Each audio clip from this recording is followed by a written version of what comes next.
Please stand for the Pledge of Allegiance in the moment of silence.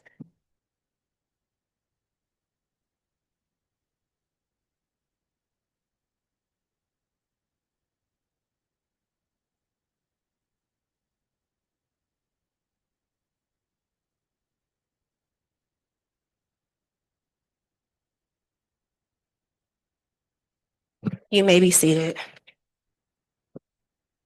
Next item on our agenda is roll call, and I will pass it to Maricela to perform this evening's roll call. Thank you, Madam President. Roll call for this evening's regular meeting, June 3rd, 2025. I will begin with Dr. Ashley Hodge. Here. Dr. Michael Butts. Here. Dr. Megan Frankowitz. Here. Ms. Victoria Castro Corral. She'll be joining us on Zoom. If she's not there, then she'll be here momentarily. Okay. And Ms. Tatiana Peña. Present. Madam President, we do have a quorum present for this evening's regular meeting. Thank you. The next item on the agenda is for us to adopt the agenda. Is there a motion to approve the Madam agenda? President, before we go into the adoption of the agenda by request of administration, I would like to pull 3 items from the agenda, pull them off until further notice. The items that I would like to pull off are items 5.17, which is Connect Audio Enhancement, 518, which is a list of awarded vendor lists for 24-25, and then also item 519, which is a list of awarded vendors for the fiscal year 25-26. And that is all I have for. Dr. Portillo, is there an item that you would like to pull? We pulled 517, 518, and 519. I'd like to pull, not off of today's agenda, but for a discussion. Oh, for this. Is it 517, 18, and 19? Oh, No. okay, I'm sorry. Our guardrails, I'd like to have a discussion about potentially adding another one in July. Okay. So let me make sure I get it correctly. Do you know the item number? Hold on.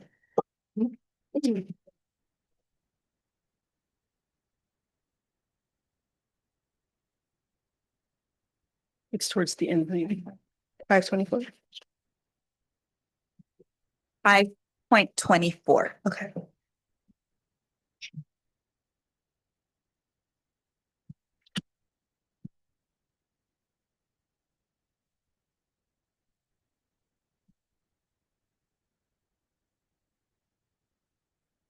Okay, sorry, I had to write it in the right spot. Is there a motion to adopt the agenda with the following items being pulled? Item 5.17, 5.18, 5.19, and to discuss an action for 5.25. So moved. 24, sorry, I wrote 5 and I wrote 4 another one. 24. So moved. Second. Is there any discussion? All in favor, say aye. Aye. Aye. Motion carries. The next item on the agenda is for us to approve the minutes for the month of April and May 2025. Is there a motion? So moved. Is there a second? Second. Is there any discussion? All in favor? Aye. Motion carries. Next item on the agenda is student outcome focused governance, and I will review and ground us. And I see that Ms. Castro Correa has joined us. Welcome. Give me 1 second to share my screen.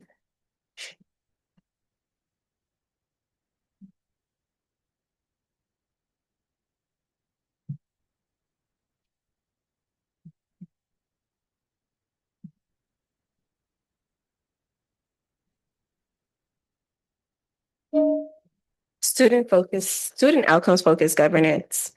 Back in 2023, the board embarked on a journey, and we're committed to gather meaningful insights so that we can have a framework to move forward and move in our academic outcomes. So we're going to review that. Here's our vision: a community united to create better futures for all through education. And so basically what student outcome focused governance means is that We are improving student outcomes and achievement through research-based policymaking, and all the decisions that we made are centered around our students' performance. So student outcome focused governance in action means that the board puts students' outcomes first in every single decision that we make. And so here are the systems in place and the processes that we need to move the work forward. So the vision and goals, and then the values, and we represent that with the community. So it's based on the community's vision and goals and values, and we also call those guardrails. So what it looks like in action is that 50% of our time is spent on student outcomes. We adopt a budget that prioritizes our goals. The superintendent's evaluation is focused on the adopted goals and guardrails, and our conduct is rooted in the guardrails based on the community's input and collective vision. We have an increased two-way communication, which means that we are actually going out ourselves and having conversations with the community to hear about how we're doing and what we can work on, and also to inform the community about where we are with our goals. And so our goal is to have alignment from the boardroom to the living room. So our academic goals that we adopted, 45 and 5, the percent of fourth graders that meet grade level or above on the AASA ELA will increase from 20% August 2023 to 45% by August 2028. The second one is the percent of fifth grade students that score meets grade level or above on the AASA math will increase from 11% on August 2023 to 45% by August 2028. The third one, the percent of seventh graders that score meets grade level or above on the AASA ELA will increase from 22% on August 2023 to 45% by August 2028. And the final one is the percent of eighth graders that score meets grade level or above on the AASA math will increase from 12% on August 2023 to 45% by August 2028. There we go. Our board guardrails, this is how we will govern ourselves. We're committed to having healthy board conduct and discourse. We have adopted board operating procedures, student outcome focused decision making, financial integrity, and community engagement. Progress. It's okay. Superintendent guardrail. So these are basically what the community told us was important. And so we gathered all the feedback and came up with these guardrails. So guardrail number 1, in attaining the board's student outcome goals, the superintendent shall not go proactively without sharing updates and plans on budget or enrollment that will change the current landscape and stability of our district to stakeholders, including board members, students, parents, staff, and community members. The second guardrail, in attaining the board's student outcome goals, the superintendent shall not fail to consider the climate survey results to ensure a holistic approach to student development, addressing academic, social, emotional, and physical well-being, which includes after-school programming. The third one, in obtaining the board's student outcome goals, the superintendent shall not allocate district budget resources in a manner that does not prioritize and support student outcome focused goals, ensuring that financial decisions directly contribute to the academic and developmental success of all students. Guardrail number 4, in obtaining the board's student outcome goals, the superintendent shall not fail to implement and maintain effective strategies that retain and development of teachers, including promoting from within to ensure that they have a positive impact on students as evidenced by data. And the fifth guardrail, which is the one that we will be reviewing today, in obtaining the board's student outcome goals, the superintendent shall not fail to ensure progress toward exiting ATSI and CSI status, which ensures that students with special needs and English learners and African American students receive equitable access to high quality instruction, resources, and support services tailored to their unique needs to promote their academic success and overall development. As a community staff, you can join us at our board meetings every first Tuesday of the month, share your feedback and your voice, hold us accountable for the goals and guidelines that we adopt, build a partnership and collaboration that helps move us forward. And with that being said, the next item on the agenda is for us to have a presentation on all of our goals. I'm not going to read them again because we just heard them. So goals 1 through 4, and then I'll pass it to Dr. Portillo. Thank you, Madam President, members of the board, executive team, and Roosevelt community. Today, we have a schedule to review all goals. Specifically, we will focus a little bit on AASA, but mostly on STAR. And I'd like to invite Mr. Nick Oviedo to the podium, who will review the data with us. We want to thank you for submitting academic questions ahead of time, and also Ms. Gaston, being the new Executive Director of Teaching and Learning, will take a stab at answering all of them. And then Dr. Battle and I sat with her and will be able to chime in and support as well as our other directors and Teaching and Learning if they have additional information to add. Thank you. Good evening, Madam President, members of the board, Dr. Portillo, Dr. Battle, executive team. My name again, Nick Oviedo. I am the Director of Data and Assessment for Roosevelt School District. I'm here tonight, as Dr. Portillo just shared, with a brief snapshot of AASA. We will look at this again once we have more data. This is the data that comes from Pearson, so we call it our raw data. It's just the data of kids who took tests in Roosevelt, but we did do our own full academic year projections. So this is a good time to give a shout out to Ina Kelchin and Sabrina Hernandez. Ina is our district test coordinator for ASA. She does a lot more than that, but that was a big role for her. Sabrina is our student records supervisor, and together they helped us figure out the full academic year students so that we could look at full academic year data. So thank you to them. They are my superiors at Excel as well, so they're helpful in so many ways. Based on your feedback, we switched this up a little bit. So just want to be clear that we're looking at ASA data, STAR. We did take a couple of things off here based on feedback so that we could focus on our interim goals update, which is how did we do on the STAR interim goals that we had set for ourselves.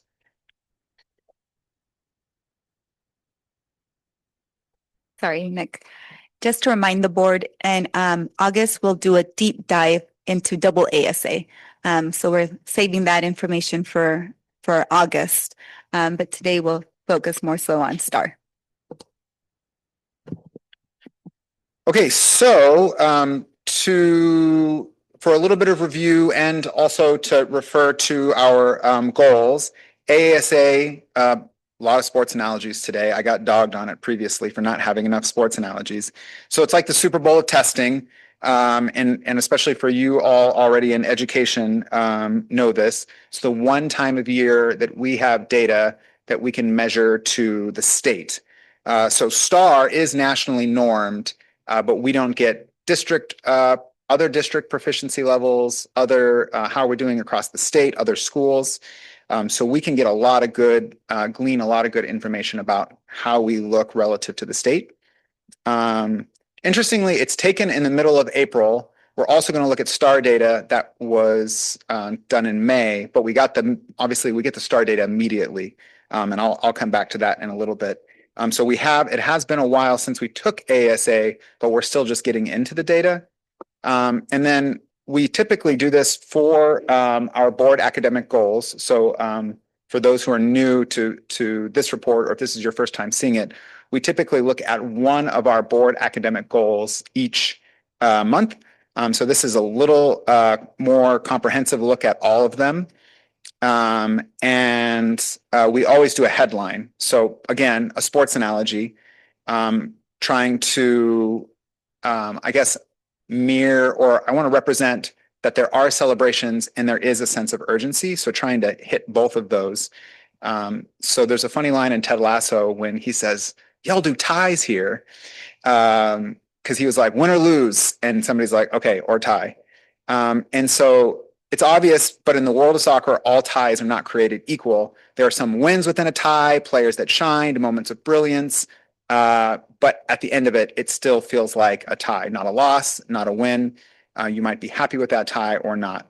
And the last thing I just want to say too is I don't think I I sometimes don't preface enough with the good in the data. So I had like a, before we look at this, a kind of a preface that a slight proficiency change or no proficiency change does not mean zero growth. So if we have just, if 20% of our students are at proficient or highly proficient, and then the next year we have 20%, that still means that we're moving students along from grade to grade. It's really, in fact, for a lot of schools who are at 40% proficient, to be able to maintain that is a celebration in itself. So I just wanted to preface with all of that. The principals weren't here. I had all of that. I wanted to like share, like, the principals really do work hard. Our teachers work hard. There is a lot to celebrate. Okay, so let's get to it. This slide is different than the others, and I do that intentionally just to show some year over year data. We actually looked at this same slide last year. So just to be clear, math is green, ELA is purple. We are looking at our state testing proficiency, and it's 3rd through 8th grade. So 2021, that was COVID. Just for a little bit of review, we that year took our tests in kind of a hybrid manner. So certainly the consequence of COVID learning loss and testing conditions that year. Then there was an increase in 2022. And obviously since then you can see that it's more or less tapered out, but there have been slight improvements year after year. If you look at ELA from 22 to 25, there is a significant percent increase. So those are over years. Okay, so now I'm trying to keep with the color scheme here so you can track with me. Now we're going to look at our ELA data 3rd through 8th grade. Again, that's who takes the ASA test, and comparing over the last 3 years. So some ups, some downs as you look at it just at first glance. This came up from a board member, and obviously it stands out to you when you look at this, is 5th grade ELA. We saw this throughout the year. I don't know how many times I've said, you know, we've talked about 5th grade this year. They've been down as a cohort. They started the year behind, and we're tracking to be lower than last year's 5th grade cohort. So I would say, as a consequence positively of the progress monitoring that we're doing, we are identifying these, I don't know if you say issues or where there might be some gaps early on, which is good. It's good that what we are seeing early on, how we're tracking this, is mirroring what's happening at the end of the year. There are no surprises. Obviously, the next step would be to intervene in these spots. 3rd grade is down 2%. That's the first that we saw. We got the 3rd grade data first. It's also down across the state. It's down 2 or 3 percentage points. So I believe for this one, as a district, we were down 2 percentage points when we looked at the raw data. The state was down 2 percentage points. Math was down a little bit too in 3rd grade. Not to get too much into the weeds, but for 3rd grade, they added an additional part of the test. There's an oral reading fluency portion of the test. I don't know if that is what had a big decrease or if they changed the test, but certainly 2 percentage points or 3 percentage points across the state is a big deal. That's a big drop. Something changed. A couple other wins for ELA. Campbell maintained their whole school proficiency at 39%. They've hung that with the state average of 40% the last 2 years. Chavez had a 9% change from about 14.5% to 23.5%. This is ELA data now by some of our kind of most significant or tracked student populations. And so what stood out to me was a significant increase in proficiency for ESS. Obviously, I do want to reiterate it's still low, but that is certainly something that stood out to me. And similar just to our whole population, a small increase in some of our biggest student population data, that being Hispanic and Black students.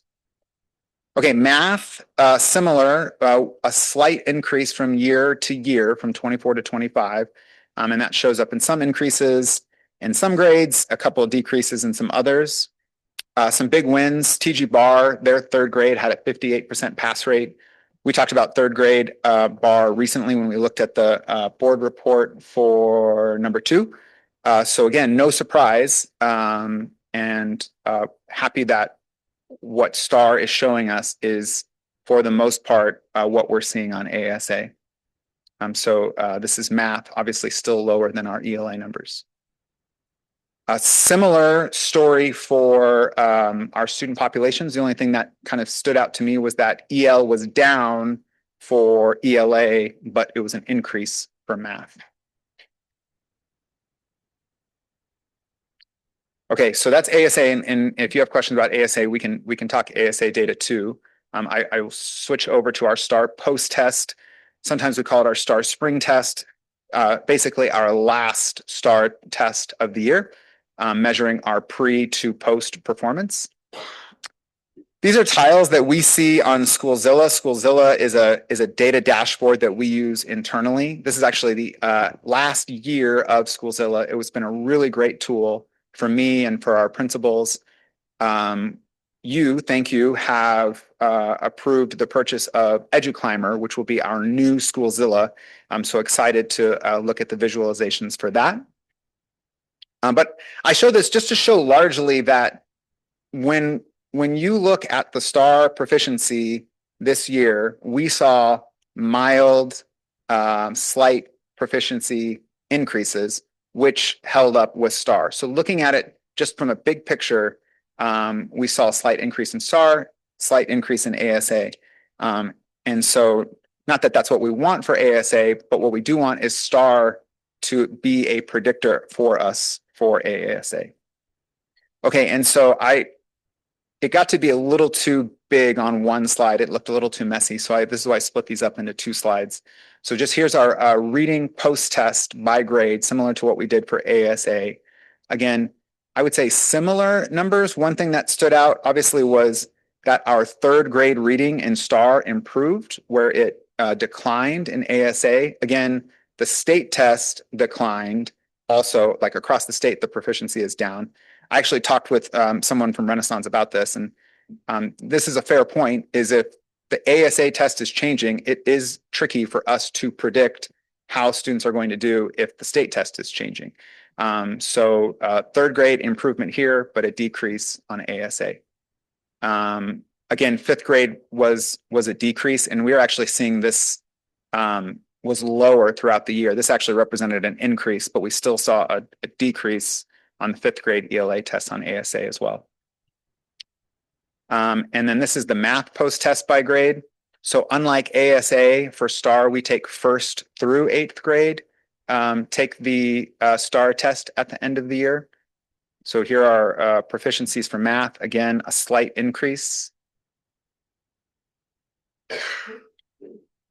And then finally, I want to share STAR early literacy. This was more of a moderate gain from last year to this year.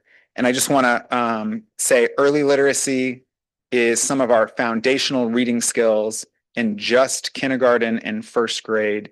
Take early literacy as a reminder. And then here's some of our proficiency by grade.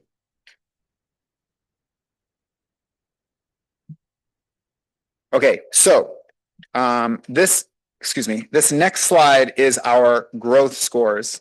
So just as a review, for those who are seeing this for the first time, what this represents, this is the average student growth percentile score of all of the students at a given school for that test. And student growth percentile represents their fall to spring growth compared to students who are who had the same score as them as on the fall test. So if me and 100 other kids all took a test, and let's say we scored a 10 out of 100, and then on the next test I score 100 out of 100, and I did better than everyone, I would have a 99th growth percentile number. So you can get as high as a 99 and as low as a 1. 50 is about a year's worth of growth.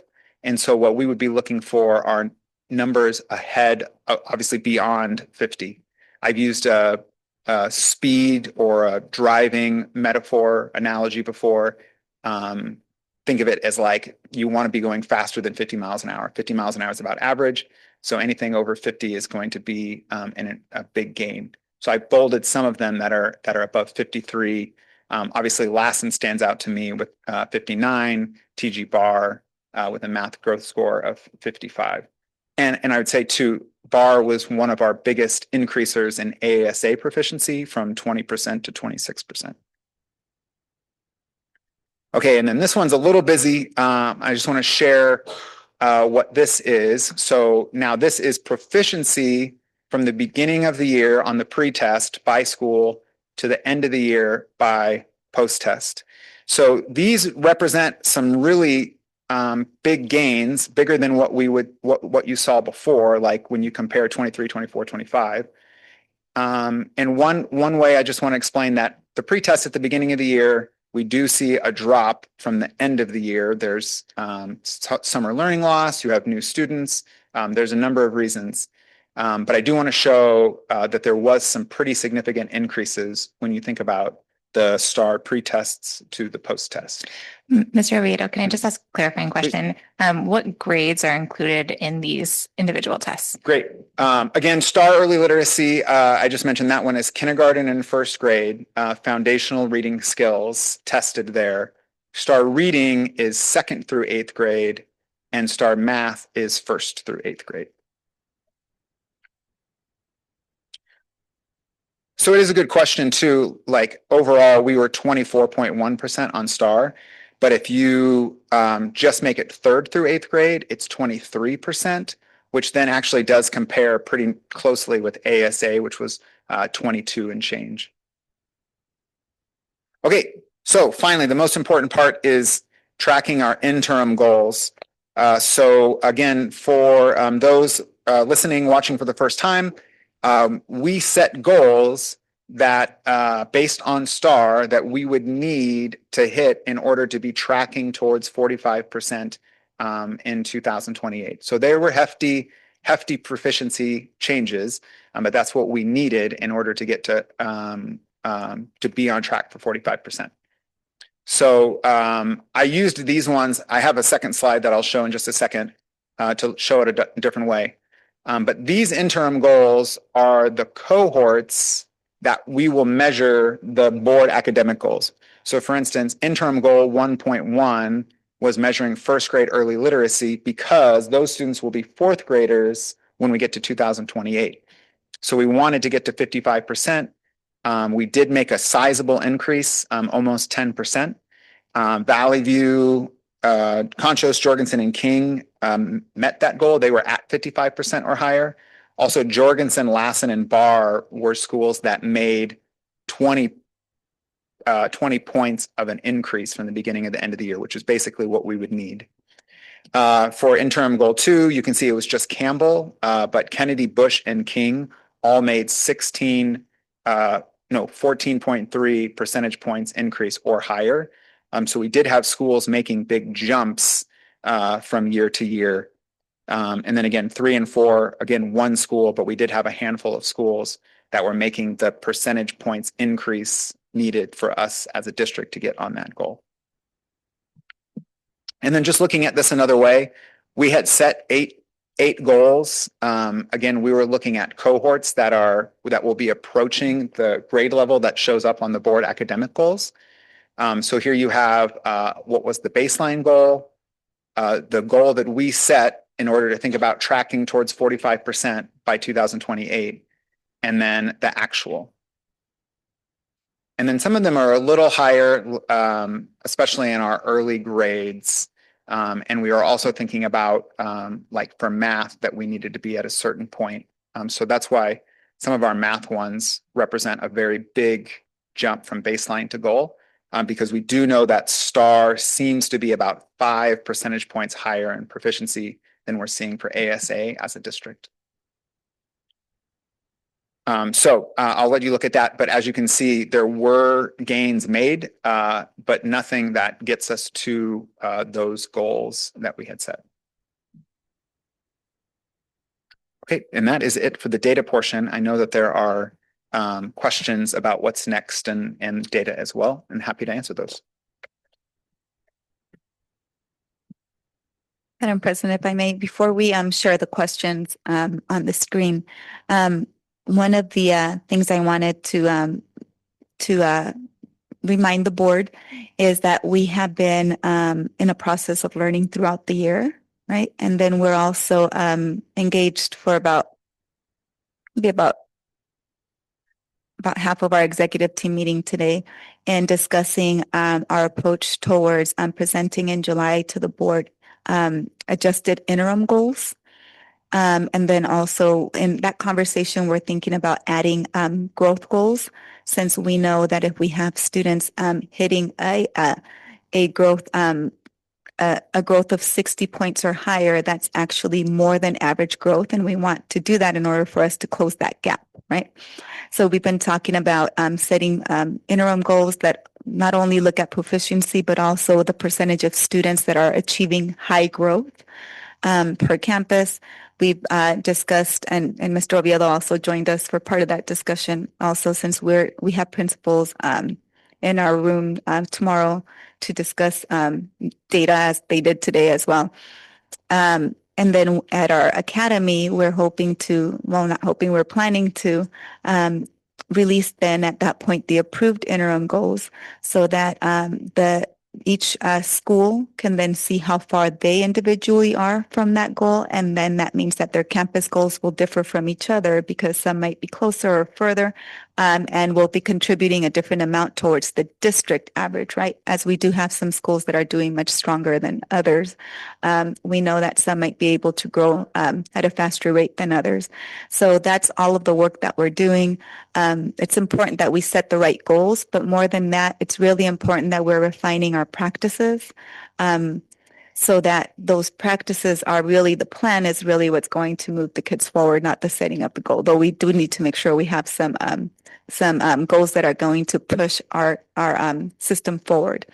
So in that, we have the answers to your questions, and also want to make sure that we frame them through the lens of what are we doing to improve, so that we don't have continuous minimal growth, but that which is good, we're moving in the right direction. But what we want to do is move it in the right direction at a more moderate pace in order for us to be able to meet our 2028 goals. And with that, I know we were going to share the questions, correct? Thank you. All right. So we'll go ahead and allow you all to read the questions, and then like I said, we'll allow Ms. Guston to go first in sharing, and then Dr. Battle and I will chime in, as well as Ms. Sanders, if you have anything else you'd like to add. Thank you. Thank you. Ms. Castro Correa, would you like to ask your questions? Sure. Thanks, Madam President. Yeah, my first question was looking at the graph. I was noticing with the double ASA math score, it was just it was stagnant at 14%. And I just want to discuss what kind of strategies we're thinking about getting out of that plateau. Sure. Madam President, members of the governing board, exec team, community. I think one thing, and maybe I'll say this to preface a lot of the questions, not just from this most recent report, but from other ones. I think a trend that you might see in our responses or hear is an acknowledgement of, we have great data, but there's a lot of data we don't have. So I hope I'm not repetitive in saying so, because just in going through this process of answering the questions, it's actually been really, it's helped give a lot of clarity to what we need to prioritize in additional data sources, whether it's in the classrooms and learning walks, in observing our teacher collaborative teams, and beyond that. So I'll just start by saying that I think, first of all, the question about setting goals for math, to everything Dr. Portillo just said, we want to stay consistent with the goals that we've already set, both the 45 and 5 and the interim goals, and then the work that all our schools do in alignment to those goals. that's a great starting point for us. And then beyond that, what we have also started to explore, but aren't ready to make a commitment completely to this, is with math. There are lots of domains in the math standards, and do we need to look at the domains that are most critical in alignment with the essential standards that ADE released, and then perhaps set goals that are more specific to that. And we're looking at, in the K-5 range, looking at number sense, and then in 6/8 getting into the algebraic expressions and equations, that type of thing. Beyond that, we also know there's work that we need to do in establishing a more detailed plan to address math instruction, math learning.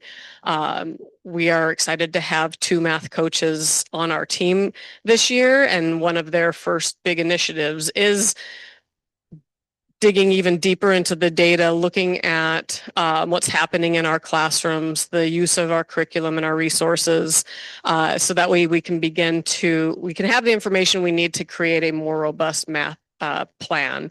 At the same time, they will be actively leading professional development from the get-go.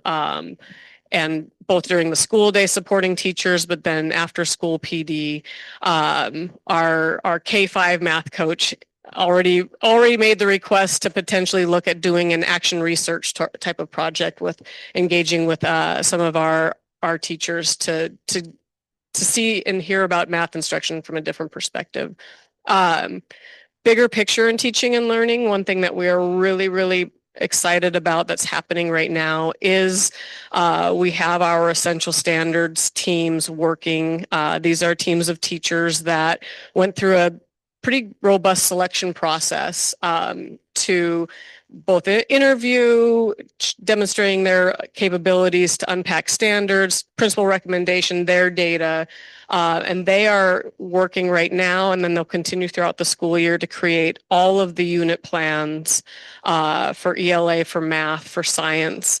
That way our teachers, and those unit plans will be aligned to the essential standards, and that way our teachers can then focus their planning at the lesson level, which we think is going to be critical. In previous years, they were spending a lot of time creating those unit plans, which then took away from the time needed to really plan at the daily instructional level. So that's a big step that's already being taken. We also are departmentalizing from 5th grade on up, which allows our teachers to become much more much deeper experts in one content area. They'll be able to dig deeper into instructional strategies, the curriculum for math, for ELA, that we also think is going to make a significant impact on performance there. Thank you. My second question was regarding our English learners. So with over 20% of our student population being English learners, how are we making sure that they're getting the academic support they need to reach proficiency on the Azellas? And then just if you could speak on what's working and where are some area opportunity gaps that we can focus on. Sure. I think we also are excited to have 2 EL coaches with us this next year. This past school year, we actually had a vacancy until about halfway through the school year, and then had one of our coaches join the team, and we're very grateful to have her. So just having 2 coaches that'll be very dedicated, being out on campuses, supporting really high quality instruction, but also making sure that we are in compliance with all of the requirements for EL instruction. This past year, we rolled out a new curriculum called Language Power. Our teachers have been enthusiastic about it. Right at the end of May, we actually provided sub coverage for our teachers who would be teaching the targeted EL block to come and spend the day in PD with trainers from Language Power, so they could fully understand how to utilize the curriculum. And then our coaches will continue to follow up throughout the year with that. The curriculum also comes with a component that helps. It is not test prep in that sense, but definitely helps students become familiar with how to demonstrate their proficiency on assessments such as Azella. And then last part of that is going back to master schedules. We are, through Dr. Battle's leadership, we've ensured that our schools have master schedules that absolutely protect time for targeted EL, so where they're not being pulled from core instruction to get that additional support. And then we also added an EL program to our summer school option this year. So our EL students, along with being able to attend summer school during the regular time for intervention, they also get a separate afternoon block that is much more focused on EL strategies.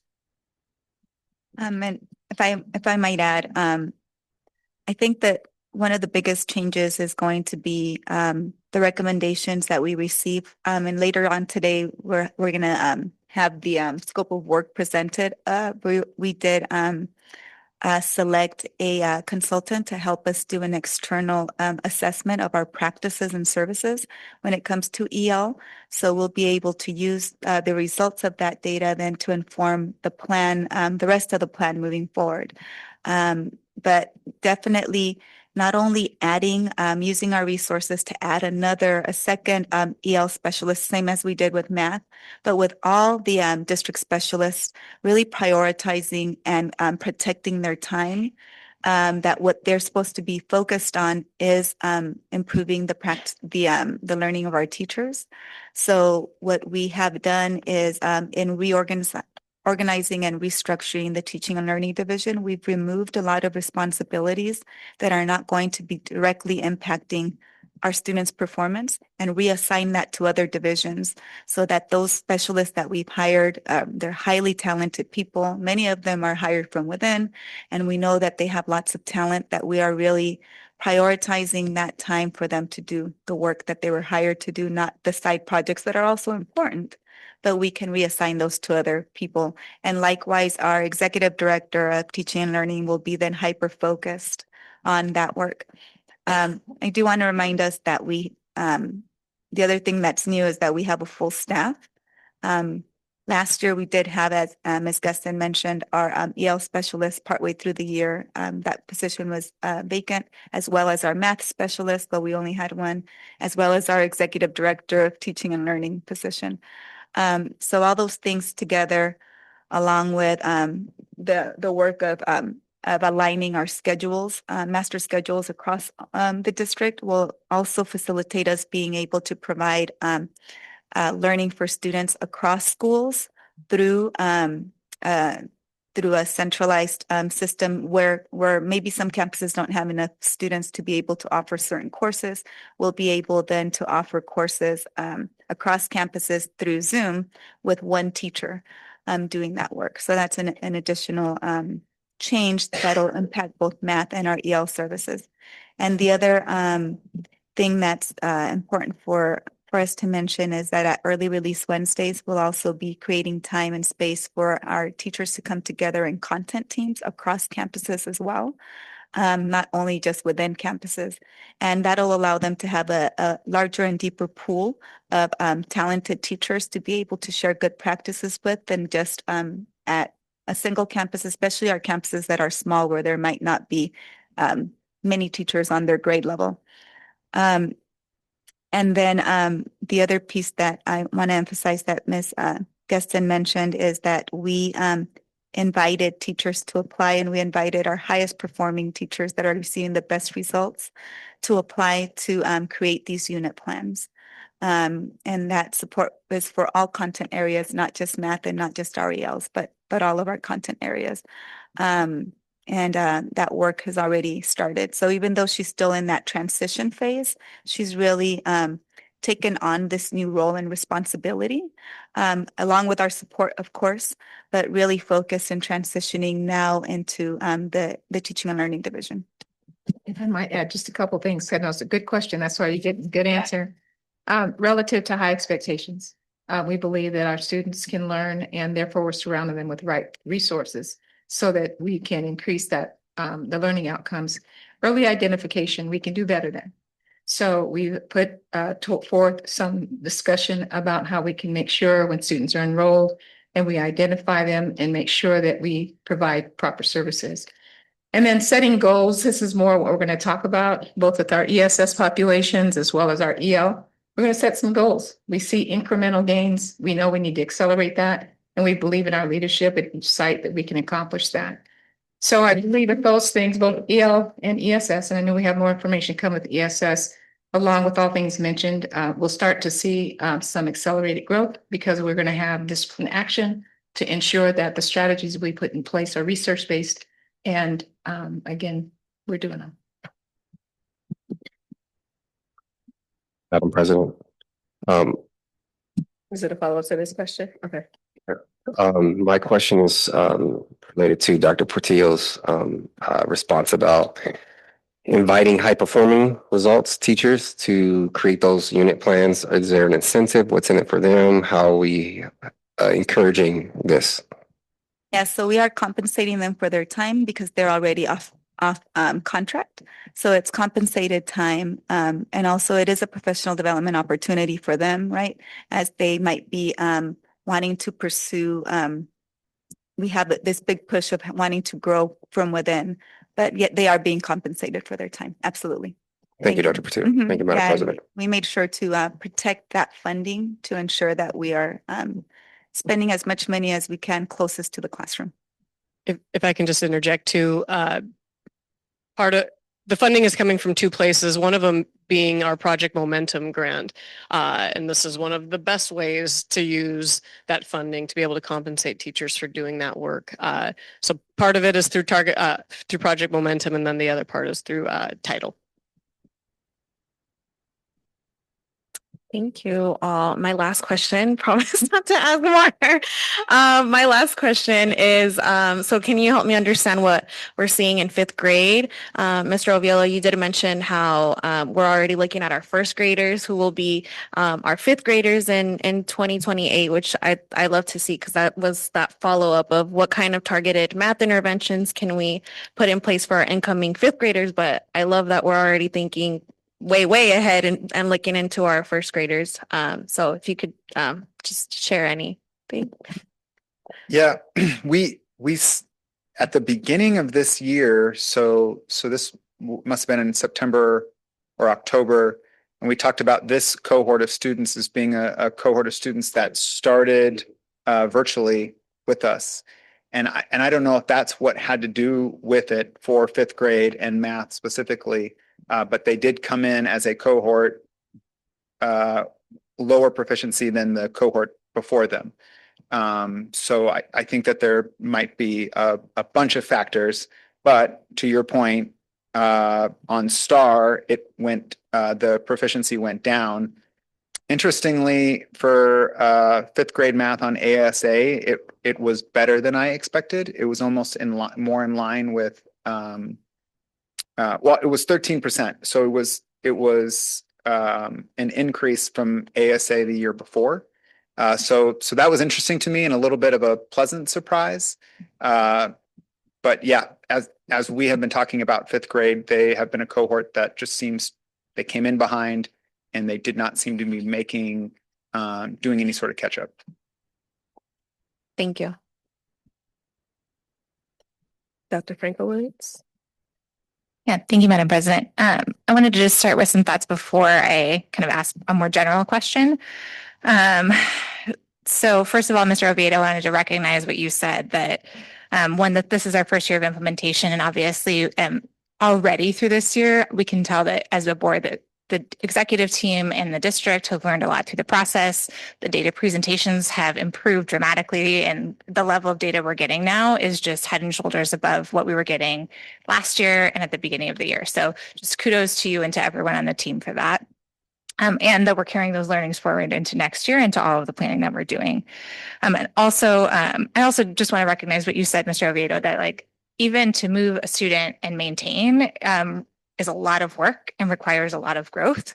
And teaching is incredibly hard, even on the best days. And so our teachers and principals and staff are working incredibly hard, regardless of what numbers show up on the scoreboard. So I think just recognizing both of those things.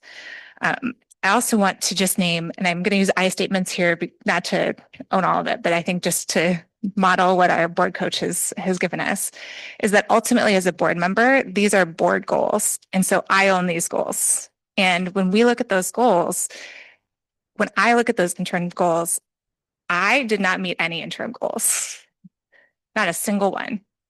And I have to own that. And so I appreciate that we want to celebrate and we want to find those bright spots, but we also have to be direct. And so I did not meet any of the interim goals that we set out for the district. And I think while we're looking for those bright spots, we also have to be clear that if we said we were going to move students and we didn't move students, then I can't say that I won and I can't say that I tied. I have to say that that's a loss. If my husband says he's going to come pick me up and he doesn't show up, I don't care where he wasn't there to pick me up, right? And so I think I want us to just be really clear that as I go out and speak to community, I have to own that we didn't make that gain. And so when I'm thinking about this, I think a more general question I have, and we don't have to get into my individual questions because I fully understand you've had this data for like a week and a half on some of the ASA pieces. I think a more general question I have as I was reflecting about some of the things I could have done better as a board member to be able to ask better questions. I know I asked questions about general best practice and I asked questions about setting goals. And I think we had a lot of discussions about that. I don't know that I asked questions about our specific plans to move the percentage of kids we needed. So if we said, hey, we're going to move 8% of kids this year, I know I didn't ask, how are we going to move 8% of kids this year? And who are those 8% of kids? And so I think one thing I'm wondering is how we're thinking about if we missed on a percentage goal, how we are thinking about that percentage goal as opposed to general best practices and as opposed to, our individual goals for students. So that's more of a broad question and we may not be there yet, but I wanted to own that that's something I could have done better as a board member. And I think that's something that seems to be part of what was missing in that overall data set. Thank you. Thank you, Dr. Frankowitz. And I think that's the balance of urgency that we need to have while still, of course, celebrating our staff for working hard. But we have this sense of urgency that we have now 1 year less to make that 45 goal. And that's something that that we're grappling with as an executive team, along with Mr. Oviedo, is ensuring that we have the right plan and the right strategies selected that are going to yield us the most support because everybody's working hard, but not all of these strategies are contributing or else we would have seen a bigger gain, right? So moving up a little bit by a little bit is okay, but we're too far away from the goal to be satisfied with that. So one of the things I noticed in the framework we talked about is that there is that the implementation plan that is supposed to be presented to the board, right?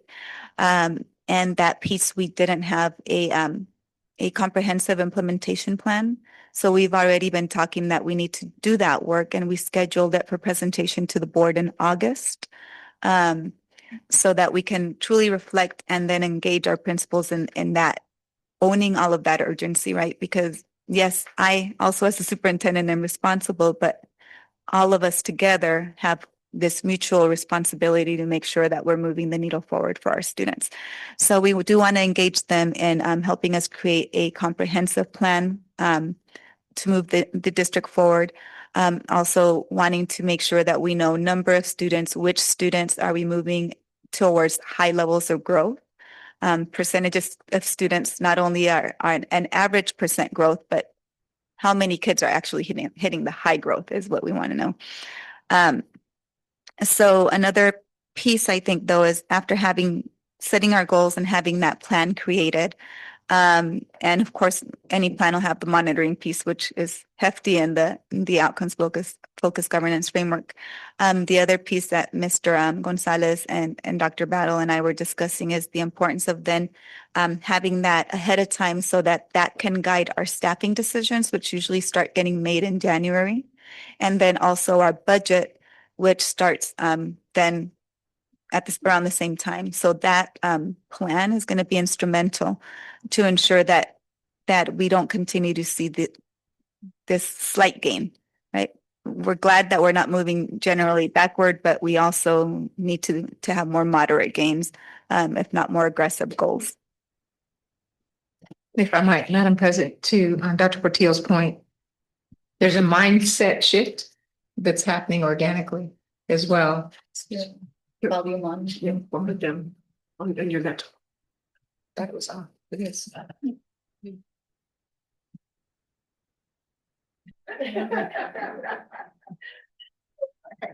There you go. Okay. There's a mindset shift that's happening organically within the exec team too. It just doesn't happen because it's not just about numbers and cents, right, Matt? But it's about. Excuse me 1 second, Dr. Battle. They Yeah. turned your mic up because it was so far away. So we need you to pull it a little Yes, bit ma'am. closer. Thank you. My pleasure. So with that said, we are finding time, quality time to take a look and also research different strategies, what grade levels, if you will, need to have certain types of instruction, and then develop strategies to ready our staff to execute with fidelity any new strategy. So that takes time. But all to say, we've got to keep the mindset that pushing, while not pushing over people, but making sure we have the right time allotted to stretch leaders, to make sure that we're here, each and every one of us, about kids and student achievement. And we have to be courageous in a lot of those things. So based upon the courage that the board has demonstrated quite clearly, demonstratively, we are also responsive to make sure we have inputs that are going to make the difference. So we want to ensure that you all understand that that is our goal, and we want to do it collectively. We're not trying to be right. We want to do the right thing. Thank you so much. I appreciate that. And Mr. Oviedo, I apologize if I was making awkward direct eye contact with you when I was asking my question. I was giving it right back. We have a history, Mr. Oviedo. I feel like we can take that. And I guess a follow-up to that question. So for clarification, in July, you're going to propose interim goal changes, revise.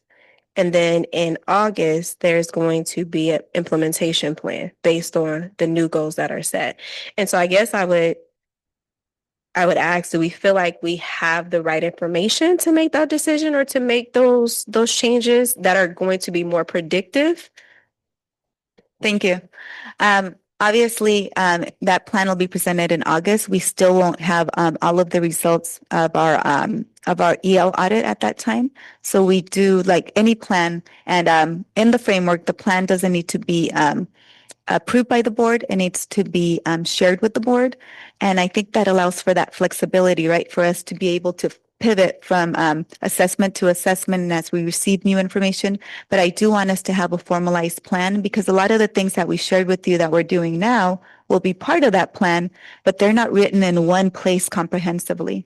And that's the piece I think that will help us to organize that, so that we are also being careful to not do too many things at the same time in our urgency to try to close that gap, but that we're being very focused on the few things that we're doing differently, and then assessing what is the impact of that, right? And of course, next year, we know along the way we'll be making changes or adding pieces to it that might be missing, but we'll have at least the beginning of a plan. But then next year at this point, we'll be better able to assess, were these the right moves? Right now, I believe that we've done so many different moves that it's hard to tell which one worked the best and which one did not work the best. But we do know that the combination of that, along with the culture that we're shifting, resulted in very, very little gains, or small gains. And again, yes, we can celebrate that that we aren't regressing, but it's not going to close the gap for us. Thank you for that. Let's see. We don't have to answer my questions. I'll pass it to Ms. Pena. All right. Well, some of these were kind of answered. I was just talking about the dips and what has the district done to identify where those dips are coming from. I think that was kind of answered already from Megan. And then the other one was, oh yes, I would like to hear this one. Are the causes of dips merely teaching strategy, or could it be classroom discipline environment that has hurt some of the learning? Thank you.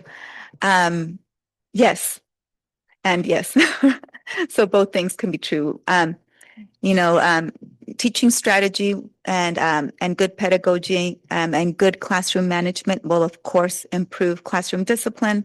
And also, we know that classroom discipline sometimes also impacts teachers, right? Their morale, their focus, and even also our recruitment of quality staff. So both of those things can happen together.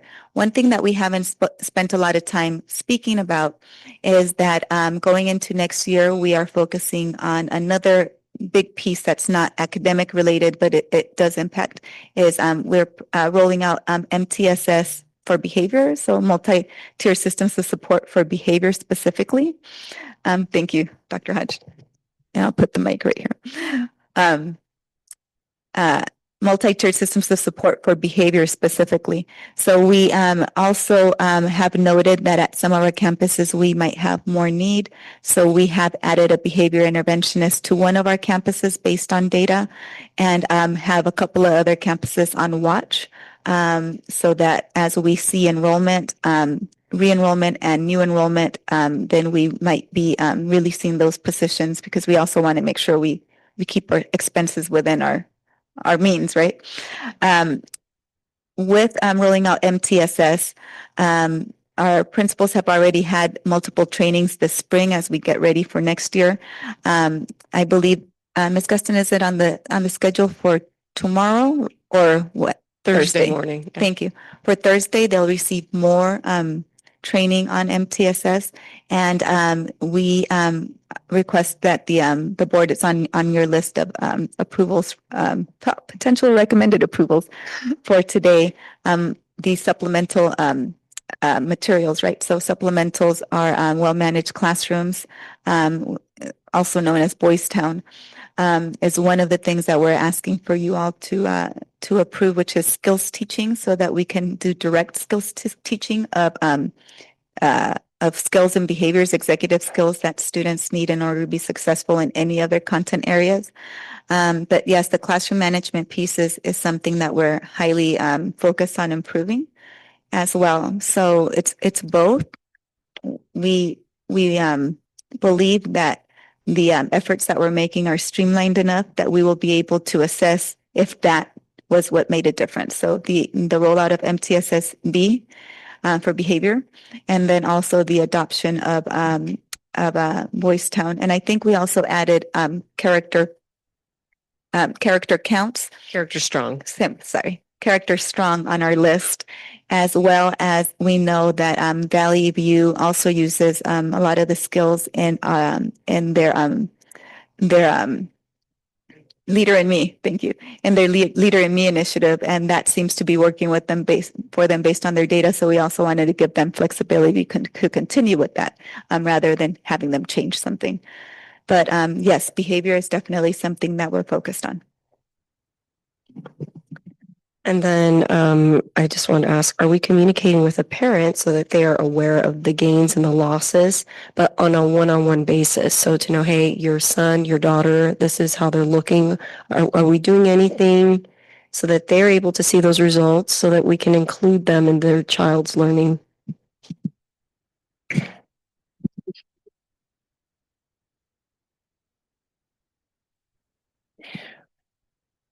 One answer to that is we are going to be checking in next week, actually, if our parents are receiving the data straight from their AASA performance. So I don't have clarity to date that happened from the State Department. There were certain strategies that oftentimes in the past and even now that they would get it. If not, we're going to develop strategy within Roosevelt to ensure that they have the same type of reports that we're getting on each of our babies. And however we can do that, it needs to be available. Down the road, we have strategies to discuss the access on whether it's Parent View, which is another platform that's inside of Synergy, and other opportunities to make sure our parents are informed. We're also going to be working on our I should say, I won't call it grading practices, but our grades and what they mean, so that as we continue to grow and develop that strategy, because today it's not where we want it to be, but we're going to be working on that so that parents know what and how their kiddos are performing in hopes that that's mirroring or they see some similarity from our state assessments as well as STAR. And as a follow-up, because the data that we're looking at today is more of a macro level, so there is a possibility where you can see student by student to be able to identify. Okay, excellent. I'd like to add that we are rolling out a stronger participation in parent view, which then will allow parents to be able to have continuous understanding of how their students are doing throughout with their regular schoolwork and all of their benchmarks and assessments. We also are working with our parent liaisons to train them so that they are able then to participate in a lot of that same dialogue and sharing. Of course, that the teacher is the primary one that owns dialogue about learning, but we also want to make sure our parent liaisons are trained up so that they can support with that too. And also to add, on Thursday, Mr. Oviedo will actually be supporting our principals in understanding how to use our data tools to be able to see what those trends and behaviors are, like what time are they happening, where are they occurring, that we're putting the right data in there so that we can make the right decisions, because a huge part of multi-tier systems of support is that we're able to track the data accurately. Do you have anything you want to add to that, Mr. Oviedo, on the data piece? Madam President, members of the board, and Board Member Pena, so I have like all sorts of airtime with the principals tomorrow and Thursday. So we're looking at a number of data pieces. EduClimber, which is replacing Schoolzilla as a data dashboard, also has, as Dr. Portillo just stated, intervention pieces and some really cool ways of tracking interventions, incidents. So it's going to be much more than just academics, and also have attendance numbers. One day in the future, I'm sure we can show you how that works, because it'll be really cool and very individualized. And then a follow-up, Dr. Battle, you were discussing that we're going to see if the state has given that data to the individual parents, and if not, that we might create a system.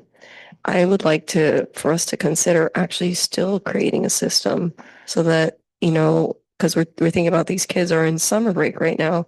If parents are aware, hey, Mijo's struggling in math, maybe Mijo can have a little bit more attention from mom and dad in math at home. Or maybe this will motivate the parents to do something instead of waiting when it's further down the line and they're way more upset once they find out what's going on, right? Just some ideas. And I just have a follow-up question to Ms. Pena's questions. How can we empower our students to start talking to their parents and caregivers about their goals and where they are and how they can move forward? Like, I think that would be very empowering to our students and also our parents.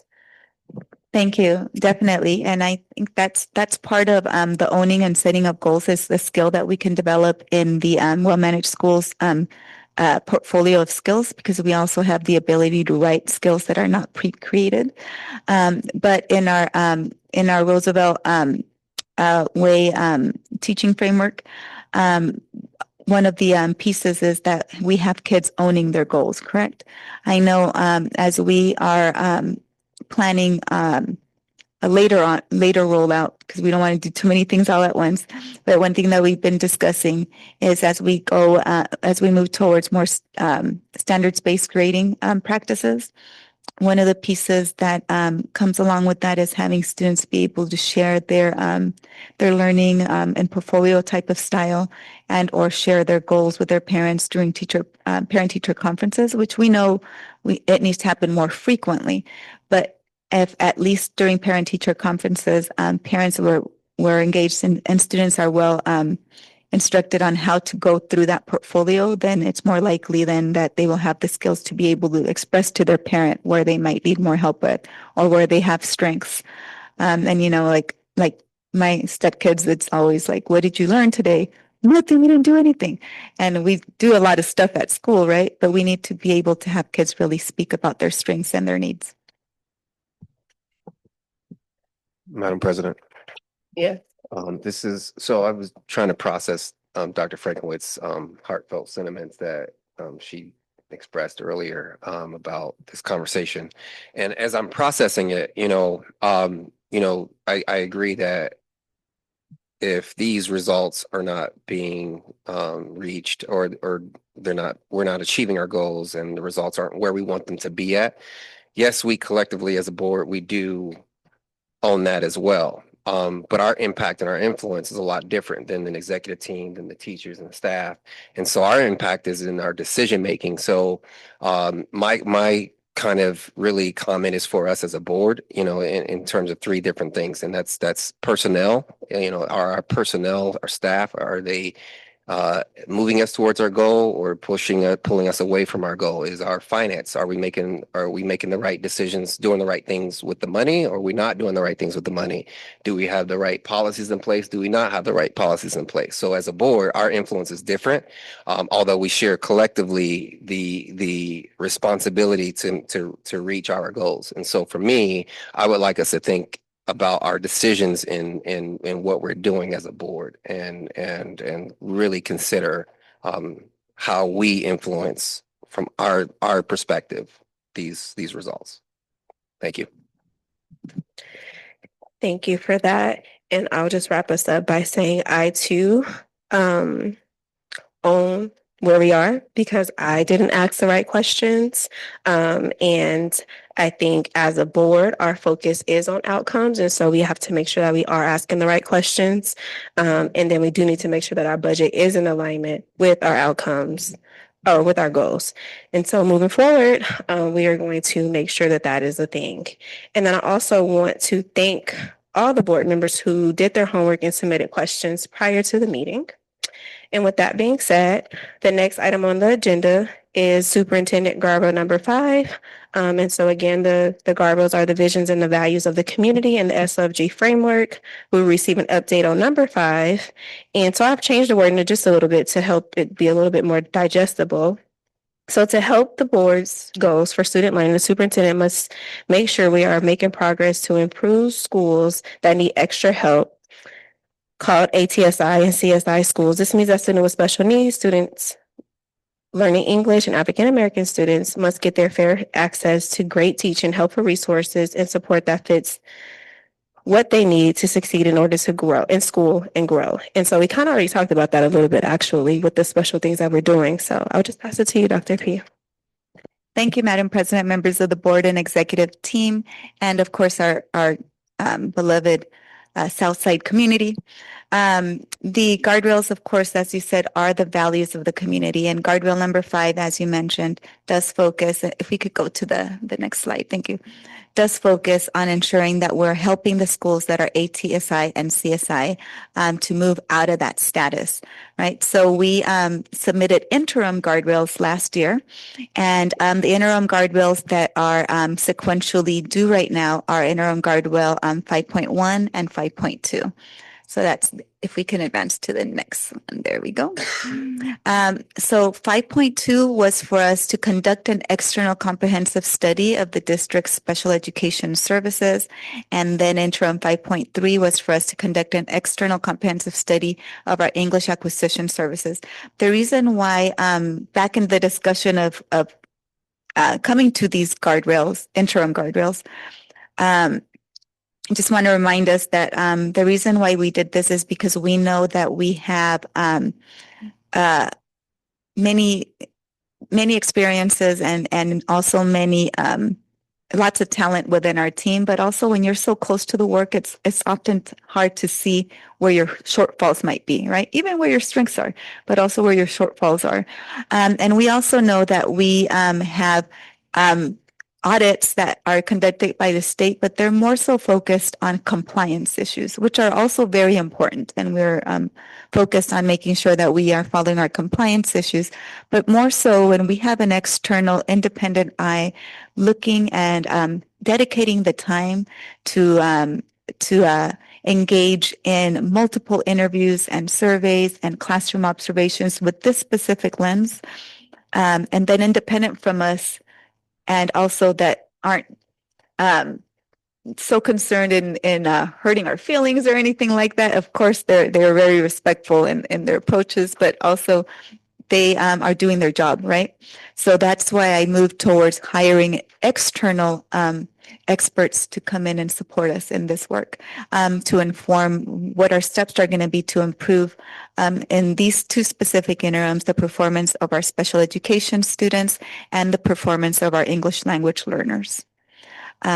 So what I'd like to say about interim 5.2, which is about special education services, we will have Dr. Leo Leos, who's here now, to actually present a summary of the findings. But prior to that, I want to, since his study is already done, I do want to introduce to you the expert that we have hired to help us do our EL external work. So if I can have to the podium, have Ms. Nicole Teachia approach the podium. Thank you, Ms. Teachia. And I know we have a slide actually up there about you and your experience already. And I think we just took it off the screen. If we could put that back up really quickly. Thank you. Ms. Teachia has had a lot of professional experience and learning for, not Miss Dr. Teachia. She is a national presenter as well as a local presenter. She is an expert in EL services as well as strategic planning. And the RFQ that she was selected for will focus on, it's coming up right now. Okay, well, I kind of know it from memory. So if I miss a bullet, then, you all can keep me on my toes. But what it'll focus on, again, is going to be very similar in structure to our special education study. The reason why it's so similar in structure is because we want to be able to compare those results, right? And knowing that there are some students who are EL and special ed, that are EL and gifted, right? Or that are EL and all of the other multitudes of things, so that we wanted to make sure that they are very similar and comparable in their structure. Thank you. Next one. That number 4. That's not scrolling up for you. Oh, it's stuck. Okay. Well, there we go. So again, Dr. Teachia has over 20 years of experience in EL program evaluation. I know other than those 20 years, we're similar in age, so I know that she's actually has more years than that in education. I want to, 28 years in education. So over 20 years specifically in EL program evaluation and dual language, which is also a program that we want to make sure that we launch, as our parents have been asking for that program. She has conducted these evaluations with many of our other colleague districts, and they also have great recommendations for the work that she's done. So she has that proven track record of making sure that the recommendations are not only general, but also actionable and time-bound, which is something that we're very hyper-focused on, since we need to get the needle moving for all kids, but our EL language students as well. So the first phase, I'll let her talk a little bit more about it, but just know that phase will include classroom observations as well as surveys. Can you please press the button for the mic? Thank you. Okay, here we go.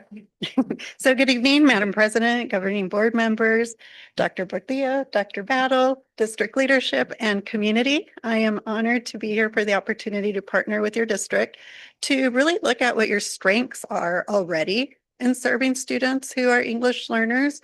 And then also, what are the areas of need? And you guys are making it a little bit easier already, having goals and numbers to start with, to really see how close you are to your vision and where you want to go next.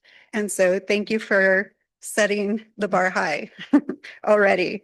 I do have 28 years in experience, and the scope of work is going to go through 3 phases, right? The first phase is really, what is the evidence? And the evidence really helps us, just like your numbers today didn't have faces on it, so it's not personal. right? The numbers don't lie. So we want to look at what the numbers are, not just academically, but also, with attendance, with enrollment, with behaviors, and being able to see the holistic picture of what is happening in Roosevelt right now. Right. And then the next part is looking at the human factor, right? What are the stakeholder engagement pieces? What does that look like? Some of the questions you asked earlier were about, the strategies, the behaviors, the classroom management. What environment are we creating for students to be able to develop language and content simultaneously? We know that bilingual brains are stronger brains. And so to see the numbers that we have nationally for language learners is heartbreaking because they don't need to be there. So the stakeholder part is that part to really look at what are the contextual factors that are contributing or stifling the growth of your English learners. And then the third part is going to be doing the analysis and really looking at it, not just again at the data piece, but triangulating the quantitative, the qualitative, and the programmatic data that you have to ensure that you're in compliant with policy and be able to make sure all of that's aligned so that when you do have your goals and you do make recommendations and you do step next into that implementation plan, that you're not only able to measure results based on academic progress, but also on teacher growth and programmatic growth and parent involvement. Because you guys are already asking the right questions. And so it really is about moving from compliance to clarity. And once you have clarity, then you can start moving from, okay, what are you clear about? What are the principals clear about? To the classroom, to the students, to the parents, and really connecting that and continuing to support what you're already doing. Any questions from board members? Thank you. Madam President, I have one question. Hi. So looking at the timeline, July 15th to September 30th, through these phases, does that mean that you'll be focusing in phase one, like in July and then August and then the last, is that how it's So yeah, looking? so we did a phase one because you already have the data for that. Mhm. So we can jump in with that. And then phase two is starting later so that we give teachers the time to get started with the classroom before we start doing the observations to start collecting data to see where they're at programmatically as well as instructionally. Great, perfect. Thank you. Thank you. The next item, do you have Sorry. anything else? Okay. Yes, actually, thank you. So then we wanted to invite Dr. Leolios, who conducted our ESS comprehensive study. And he actually already did the work, so he's here now at the report piece. Next steps for him in support of us will be to help us develop our plans. And then also we want to do parent engagement when it comes to the ESS program and the EL program. That'll be the scope of work that Ms. Tiachi will be doing, but that's next phase. But he's here to provide the first part of report. And again, this is a summary, sorry, and we do have a more comprehensive report that he gave us as the people that are going to execute the work. Thank you very much. President Dr. Hodge, governing board members, Superintendent Dr. Portillo, and distinguished guests, thank you for the opportunity to be here today. My name is Todd Leolius. I'm an educational consultant, and I conducted an audit of special education programming in the Roosevelt District. If you could advance the slide. This is work that's been ongoing, started in October of this past year with data collection, looking at data that we had on our students and on our staff in the district, and progressed to staff surveys and extensive school visits. School visits happen November, December, and January.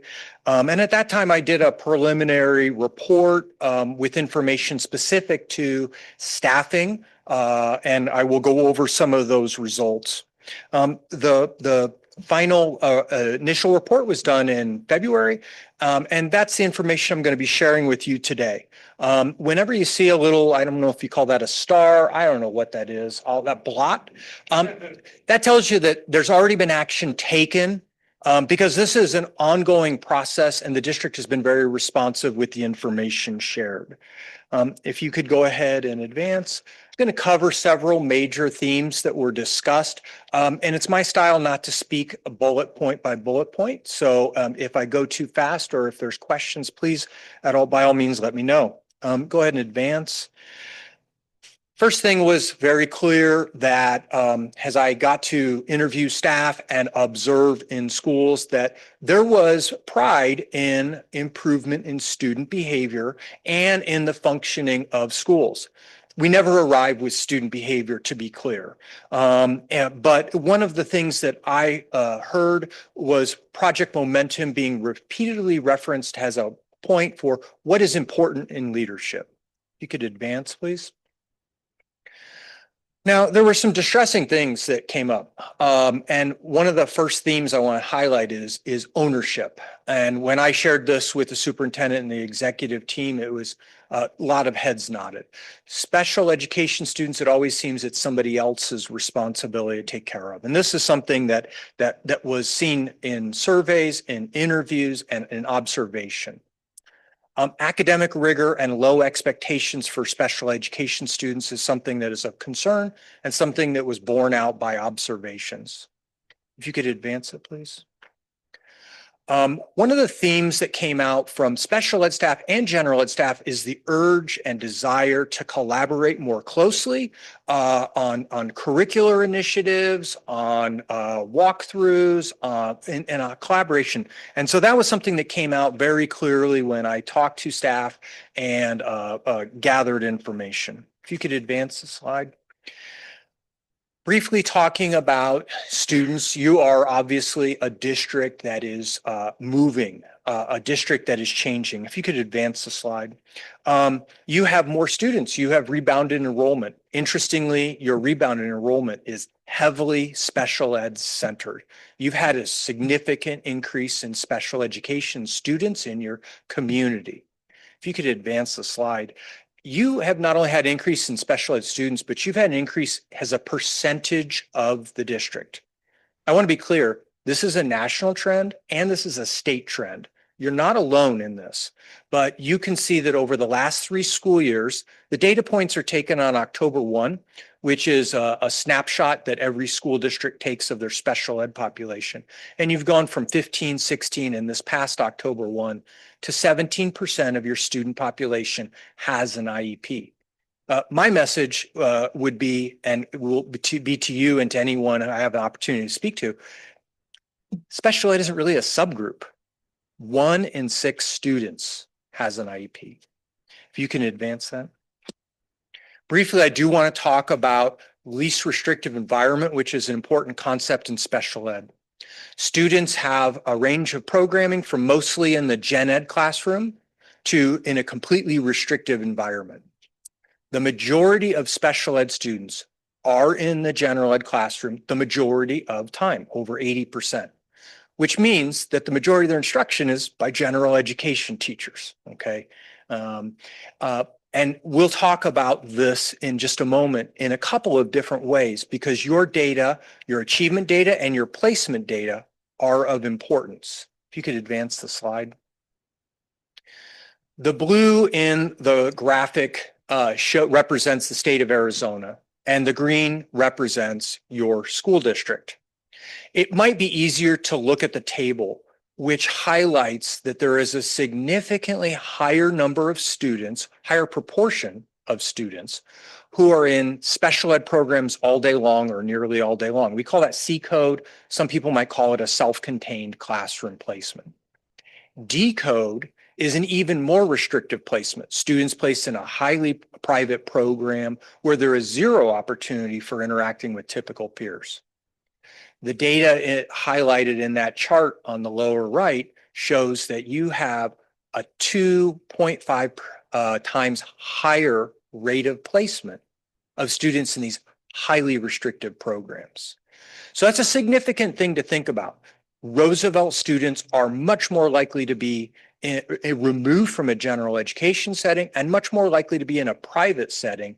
In both of those cases, I'd say less access to grade level instruction. If you could advance the slide. In contrast, your preschool population is not dramatically different from the state data. The PA is a reference to what you here have as an inclusive preschool, and the PD is a developmental preschool. And the data here shows that you're roughly similar to using a more restrictive setting amongst preschoolers than you are with K to 8. So again, the data kind of tells us the story. And in some places, we're looking at highly restrictive in K to 8, but in preschool, it's really not significantly different when compared to the state of Arizona. If you could advance. Accountability, there's state and federal accountability. Go ahead and advance. You have some good data about your state accountability and your letter grades. I don't need to tell you that. If you could advance. That state accountability is based on a model which is highly weighted for growth, achievement, growth. If you could advance it. Federal accountability is different though, okay?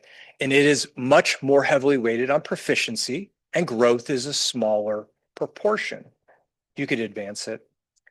And federal accountability looks at those subgroups. And so that's why the guardrails reference schools that are in comprehensive improvement. And that really is how I ended up being contacted, because 11 of your schools entering into comprehensive for students with disabilities. In other words, low achievement for special ed students. If you go ahead and advance. In looking at your static file, I've compared schools in comprehensive versus those that are not. And I looked at two things. One was, well, are students placed differently between these two schools? In other words, are the schools that are higher achieving, are they having kids in a less restrictive setting or a more restrictive setting? The data is actually remarkably similar between schools that are in improvement and those that have avoided it in terms of special ed placement. In both cases, the majority of special ed kids are in a general ed setting the majority of the time. Not a significant difference, but the proficiency rate is starkly different. If you could advance the slide. Special education students that attend schools that have not been in comprehensive school improvement are 4 times more likely to be proficient. This is information based on last year's data, right? Because we started this and finished this at an initial push first. It'll be very exciting to look at what the new data is, and it is obviously good to see improvement in ELA and math. But this was a significant finding that tells me Roosevelt students with IEPs, they can make gains. They absolutely can become proficient. There's no doubt. I don't think anybody in this room doubts it. We know that there is a higher rate of success in schools that have avoided school improvement. If you could advance the slide. I'm going to talk a little bit about staffing, because you can't talk about special education programming without talking about staffing. Go ahead and advance the slide. You're going to see multiple bar graphs that are comparing Roosevelt with 10 other elementary school districts in the Phoenix area. So they're all comparable entities. And what you're going to look at for these next slides are caseloads or workloads. And the red represents Roosevelt in comparison to its partner districts in the valley. And one of the first things we noticed was there's a couple of subgroups of staff members who have relatively lower caseloads. Resource teachers have a lower student to staff ratio. Now, it's never easy to talk about reduction in staff, but it's something we have to, as fiscally responsible entities, do. And that is one of the things that was discussed, and a plan was made for reduction in staff for next year that I think will be addressed after my comments. If you could advance the slide. In contrast, self-contained teachers carry a very similar caseload to partner districts. You can go ahead and advance the slide. Preschool caseloads in the middle of the pack. Again, this is data taken in October. Preschool numbers change pretty dramatically through the year because we're always adding kids and essentially never subtracting. If you could advance it. Okay. what that slide shows is that PTs have a similar caseload. What it doesn't show, because it's a PDF of the PowerPoint, is I also have data available in a PowerPoint that shows speech and OT caseloads. In each case, the workload was very similar to other districts. Not the highest workload, not the lowest workload, but it's worth noting these are very important staff to special education IPs. They're also expensive staff to hire. If you could advance the slide. Here was another interesting thing, an interesting finding. Your counselor social workers work very hard and have a caseload that's kind of in the middle of the pack of comparison districts. Your psychologists also work very hard, but the ratio of students to psychologists in Roosevelt is relatively low. What these two sets of graphs show is the number of students to staff member. And in Roosevelt, the psychologists' evaluations were third lowest of comparison districts. Source of this data is a reliable source, special ed directors of elementary school districts in the Valley. Now I'm going to pivot and continue to talk about staffing, but around compensation. And so the next set of slides you're going to see, and you can go ahead and advance it too, are around compensation for last year. Publicly available information. Go ahead and advance it. This is base salary, publicly available. Now, this is Roosevelt compared to 7 other districts who had publicly available data, all elementary districts, all in the Phoenix area. And what you see is you're not at the top of compensation, nor are you at the bottom with teacher compensation. Slight difference for self-contained teachers from last year's information, only because some districts offer extra stipends. And I believe that for this upcoming year, Roosevelt has increased teacher stipends for both resource and self-contained in order to do a better job attracting, retaining, and avoiding contracting. So you could advance the slide. Here's information with compensation comparisons for counselors and social workers, not at the bottom, but in the middle of the pack, but definitely on the lower end when comparing. You know, when you see that, I guess what it says to me is an employee could find a better paying job in the community, not far away. And that's always the challenge we have when we've got a bunch of small competing districts. If you can advance the slide. Here's another discussion, and when you see again that whatever star, that some changes were made. So we have a compensation comparison to the left of psychologists and to the right of speech and language pathologists. And I know that there's a couple of things that are being looked at. One is, I think, been approved and does cost no money, but will attract staff, which is 1 day paperwork day, virtual or remote. And that's being made available to staff who are able to do that paperwork remote, OT, PT, speech, and psychologists. The other thing that's being investigated, and I think it's dependent upon your student population in August, is a potential salary increase for these specialized staff members. Okay, if you could advance the slide. There have been some concerning staffing trends that I do want to highlight that we're hoping to reverse for the upcoming year. If you could advance the slide. This is a 3-year comparison. It's comparing Roosevelt to Roosevelt. Okay, so we've moved away from comparing Roosevelt to other districts. And what you see in this slide is an increase in usage of contractors, an increase in usage of international teachers, an increase in usage of alternatively certified staff to fulfill special ed teaching positions. So the concern here would be that we're relying on more expensive or less domestically developed, or possibly less trained, certainly less trained in the formal sense of teachers who have obtained alternative certification. If you could advance the slide. This is also comparing Roosevelt to Roosevelt over the last 3 years. Special ed certification, 3-year teaching, experienced teachers, and direct hire employees as opposed to contractors. Those are the three bars that, the three lines being shown. And what you're seeing is a trend of a decrease in each of these important positions. So these are hallmarks of where we think we want to be. We want to have specially certified staff. We want to have teachers who are experienced, and we want to have direct hire employees as opposed to outside contractors. So again, the trends that we hope to reverse can be measured in the upcoming year. Madam President, can I come in with just a quick question? And thinking about these trends, how representative are these trends of what's happening at the state level and at the national level? That's a question that I did not answer. I think it's a reasonable question.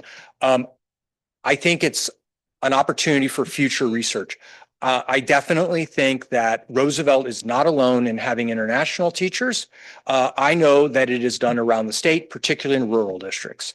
I don't think any district does not have contractors. They all do. It's a matter of the percentage. Are you contracting 1 or 2% of your staff?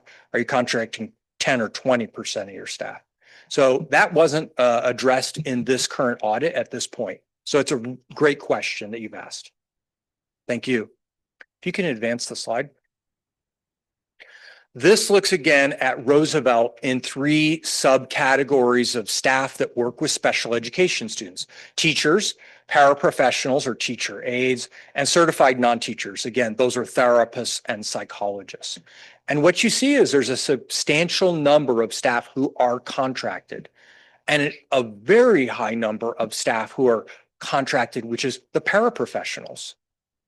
So we looked at this information, shared this information in January, and immediately the district responded by looking at increasing compensation, the hourly compensation rate for both categories of instructional associates or paraprofessionals. Again, the goal to reduce reliance on spending more money to a contract company to provide staff.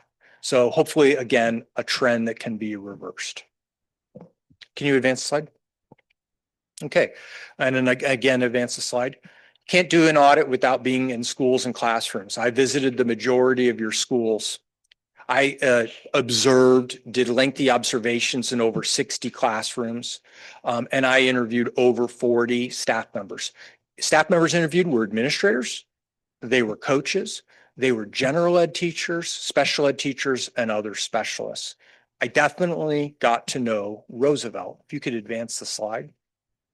There are several positive things to say. Schools are beautiful, staff are friendly and professional, security is evident, and I'm excited about a reboost of MTSS, but I do want to say it was evident in every school that positive behavior interventions and supports, or MTSS, was being used and referenced. You couldn't be at a school and not see it. And I know that behavior is an issue. And by the way, it was the #1 issue for teachers in the survey in a subsequent slide. But I will tell you, in my 60 plus observations, students were well behaved. Could be an issue of having somebody in the room. Who knows? If you could advance the slide. I'm not going to read this slide to you, but I saw great instruction.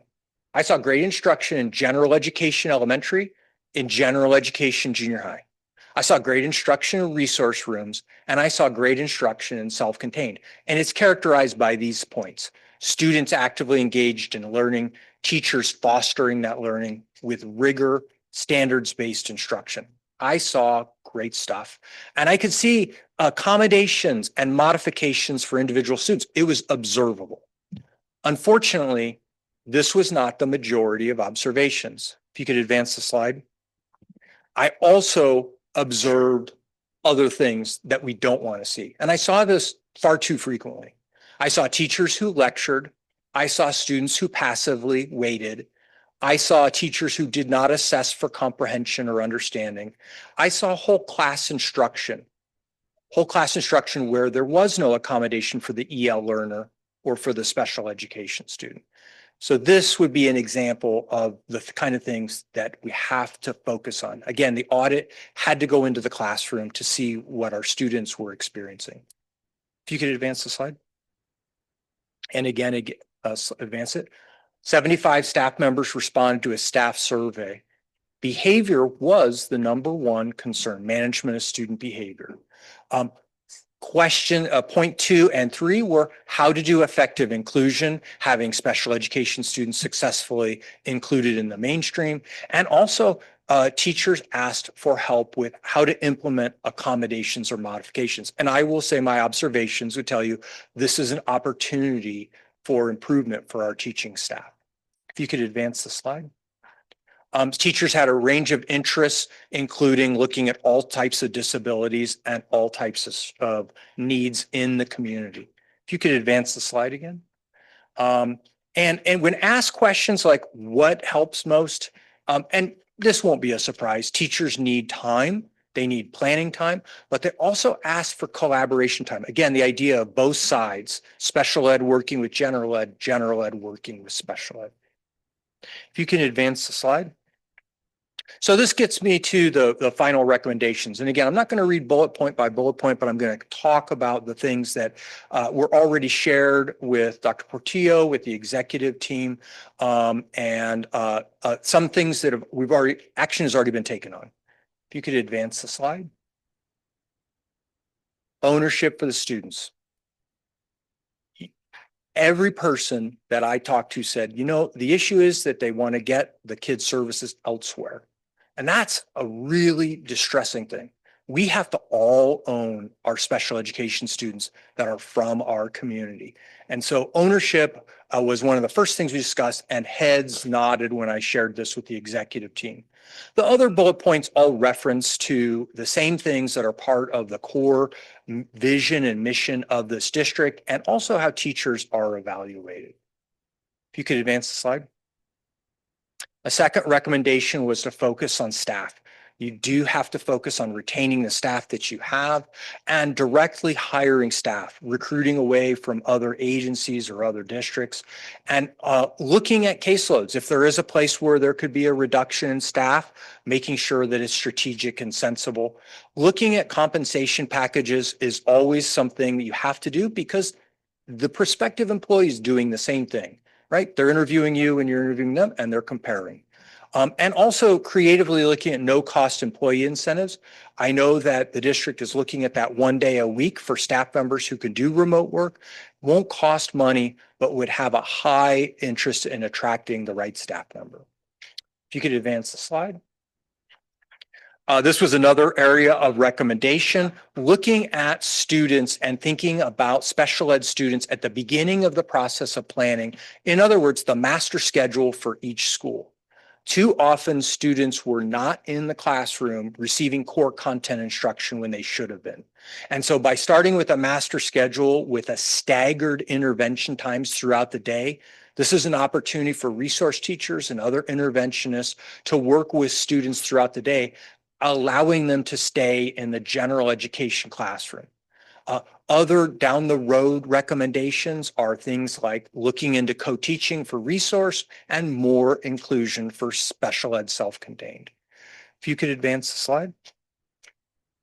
Collaboration was a theme throughout. I think everybody wants to work well. The education system in Roosevelt is not different from the rest of the country. We built these two separate systems, special education, general education system, but these are kids who are touched by both systems. And there was a strong interest in doing more collaboration, learning more about the other department that I'm not in, looking at things like learning walkthroughs collaboratively with the idea of improving instruction. If you could advance the slide.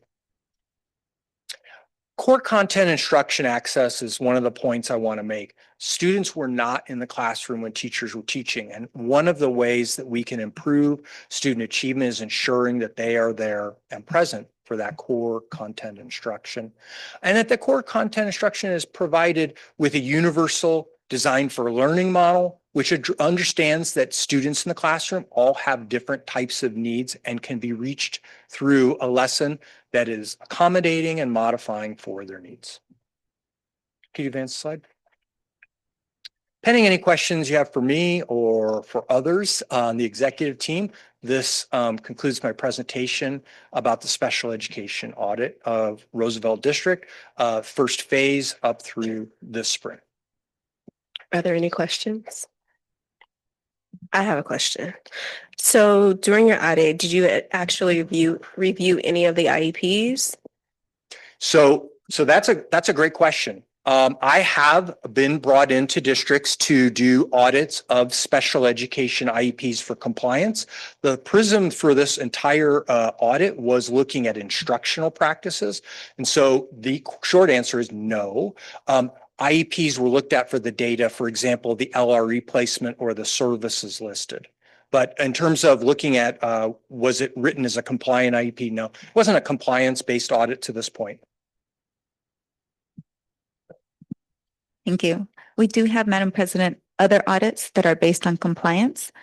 Mostly we wanted to look at services rendered and then be able to use that information so that we can make decisions with staffing, budget, and then also instruction. The other piece I know that's missing, your next step would be to meet with us and help us to review our plan for action. And then also there's a parent piece that I think, so the plan for action support would be separate, but he's the person that has that knowledge to help us write that. But the parent component and ensuring that we have the parent survey piece also needs to be done when school resumes, and we'll be able to utilize that. But yes, we have a different process to look at compliance. And then I guess for me, because of the high number of students that have been identified, I wonder, are we over-identifying our students? And so how can we look at that to make sure that we're not over-identifying? And then looking at the demographics of students that have actually been identified and where is the high number and what can we do to minimize that and exit students off of IEPs? It's a great point, and it's something that we could do a deeper analysis. And what I will say is it is absolutely a national trend. The national data and the state data show an increase in percentages of identification at the state level and at the national level. The data available, and I don't know if there's going to be a delay in data coming out of the federal government in the future, but the data is already 2 years delayed. So what it represents is what you have from 2 years ago. So is it possible you're over-identifying? It's possible. It's not clear, though, that that's the case. The trend, the growth trend in terms of identification is happening around the state and around the national level as well. One preliminary look at that, that I know, I believe it's in July, that we have a deeper dive into looking at ESS orientation, like to all services. And at that, Miss Lynette Wright will be, I'm sorry, Lynette, I always just call her Lynette. Miss Lynette will be also looking at our data along with other health-focused data to see if there is anything preliminary, just to see if there's any health-related data within our zip codes that might also indicate the high numbers of identifications that we have. So she'll be able to bring some of that data forward, but that's just a beginning dip of really analyzing the question that you just asked, which is a question we've asked ourselves too. We just want to make sure that we are aligning our identification with the population we serve, knowing that we do have also a high concentration of charter schools and other options for schools here in our area, and they don't necessarily have the same target of trying to get special educations to go to their students to go to their schools, which might also bring up the ratio of kids that are families who are choosing to have their kids here in Roosevelt. Thank you. I would love to track that. Like, as parents enroll, like, let's really see if that's really a thing or is that just a theory? Madam President, I have a quick question for the exec team. This is obviously really helpful data, and I know some of it tracks with pieces we've already heard at the board level. Thinking about the campus level and the planning that principals are doing, how has this information been brought to principals or is being brought to principals for planning at the campus level for some of that general ed and a special ed collaboration at the campus level? Absolutely. So I mentioned that we're in Principal Summit this week, right? But in July, we also have something called the Administrator Academy. So likewise, we have 3 days in Administrator Academy, and this is a portion of that. A summary of this presentation is also a portion of that learning, but we will have to do a lot more throughout the school year not just one-time sitting. But yes, that will be part of that planning, and that'll also inform the preliminary implementation plan that I mentioned. Got it. Thank you. Madam President, thank you for this report. Obviously, this presentation, took probably a lot of I want to say courage to present to us. So thank you. Thank you. Madam President, if I might. So as you heard that Ms. Lidios shared this with us preliminarily in February, which means that we have already talked through some additional strategies that we want to incorporate. So Lynette and I spent some time talking about, what's our operational plan.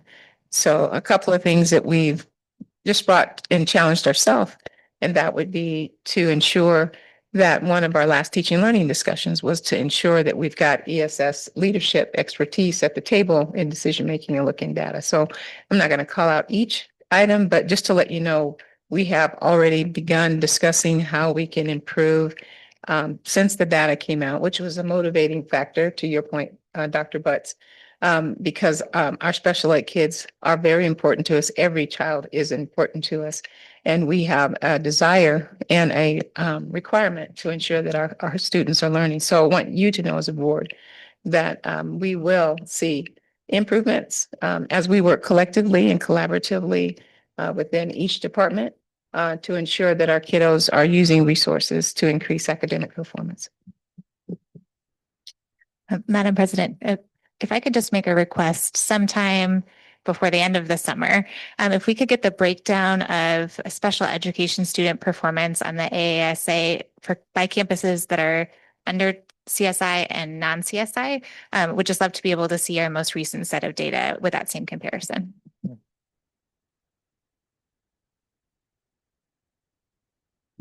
Madam President. Madam President and Dr. Lulis, kind of a follow-up question.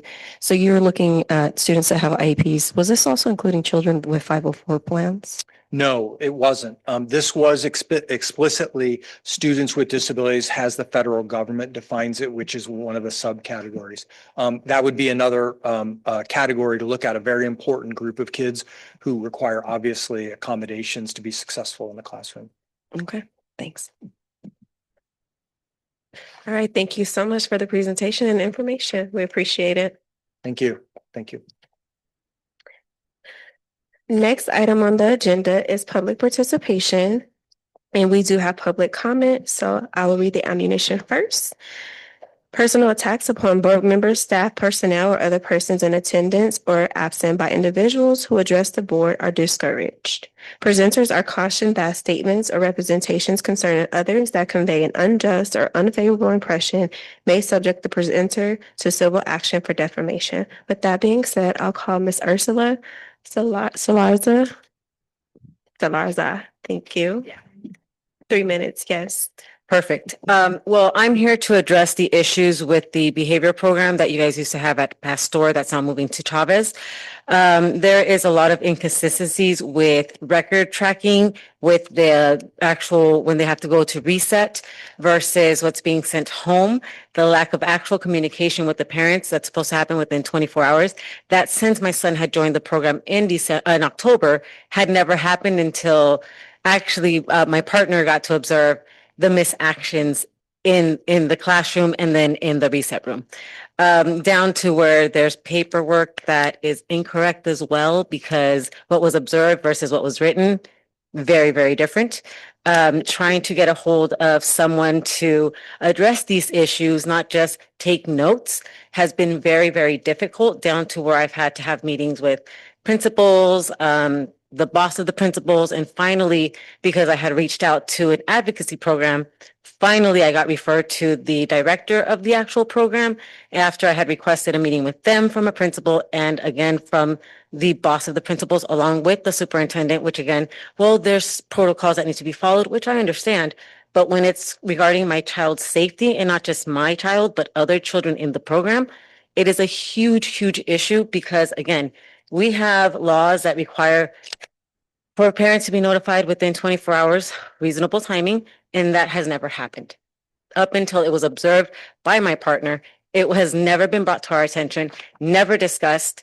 And the amount of actual tracking from the resource room or the reset room versus the daily sheets is ridiculously bad. I can show you what I have for the actual paperwork that they gave me for the actual reset room versus the daily. Big differences. And I can submit them to you for you to observe them, look at them, take notes on them. I've highlighted things because very, very big inconsistencies down to where I've had to actually step away from my job so that I can handle this because this is a big concern of mine and not just mine, but other parents. I'm here for this exact reason to make it public because I keep getting the runaround and that's no longer fair because this does imply my child's safety and his ability to be able to learn and grow anywhere he is, down to where my child is terrified of going to school because he's afraid someone's going to hurt him. And that's not okay. He just turned 5 because he entered kindergarten early because he's that actually smart. But to be terrified to go to school because someone is going to hurt you is never okay. And yes, he's autistic, so he cannot elaborate properly for himself. And that's why I'm here to advocate for him and everybody else in that program, because I'm not the only parent that did not get calls within 24 hours or even notice. Thank you so much. Dr. Portillo, do you have the data? Do you have those documents? Of course you may, along with our actual one. Thank you so much for your You're very public welcome. comment. Thank you so much for giving me the time to speak. I appreciate it. Thank you. Next item on the agenda, Madam President, this is not we're not allowed regarding to those read. comments. This is for us as a board. So what I hear is Federal Education Rights Privacy Act, specifically in regards to educational records being challenged as far as accuracy. I just want us to see if we can make sure that educational records are accurate. Okay. Can you use a mic, please? Okay. Thank you. Yes, I'll make sure that we communicate also with Ms. Salazar so that I can hear more of her concern, but then also review the record. Okay, thank you. Next item on the agenda is reports, and I'll pass it to Dr. Portillo for superintendent report. Madam President, members of the board, executive team, and Roosevelt community. Thank you. We're going to start with our top happenings. And sorry, make sure I have my right spot here on my script. All right. So we want to start with highlighting our Math Academy. It has kicked off at Valley View. So just to remind you, the students who are entering 6th grade, 7th grade, and 8th grade are able to participate in algebra and geometry this year. The summer school is being held at Valley View. We're very excited about being able to offer this opportunity for them. They were invited to jumpstart their high school journey, earning credit that they can count towards graduation when they go to any Phoenix Union High School, but also being able to pass the assessment aligned with these classes will allow them to start their high school career at a higher level math track. Our intent is to be able to set them up in a math track that allows them then to get to the highest levels of calculus when they're seniors. So we're really excited to start offering that opportunity, and I believe we had more than 60 students, correct, attend. It started already, so we're really glad to have that happen. They started a week early. The rest of summer school will start next week, but these students have that additional week of opportunity for their Math Academy. Also, we want to mention that the push towards algebra and geometry will continue during the school year as well. So this is a jumpstart opportunity for some kids that's enough, and then we're going to have to find something more advanced for them. So we're excited to have that challenge as well. Next, we have our Superintendent's Advisory Committee. So we convened our third meeting. Members participated in interactive discussions with us as leadership at various stations. So we did a beginning opening, just letting them know what we've been up to since the last session that we had with this particular committee. As a reminder, the committee is in the invitees or participants are represent business, community members, parents, faith-based organizations, so different members of the community. We were in here, they traveled from one station to the other, focused on the items that have come to surface as being most important and critical in the transition of reinventing Roosevelt. So it had to do with logistics, transportation, and then also teaching and learning opportunities. They asked great questions. They've given us a lot of insight and recommendation as we're conducting our process and planning. And next we have Ms. Jackie Johnson and also Ms. Claudia Mendoza. So Ms. Mendoza is actually here today present. So we'd like her to stand up so we can clap for her and welcome her.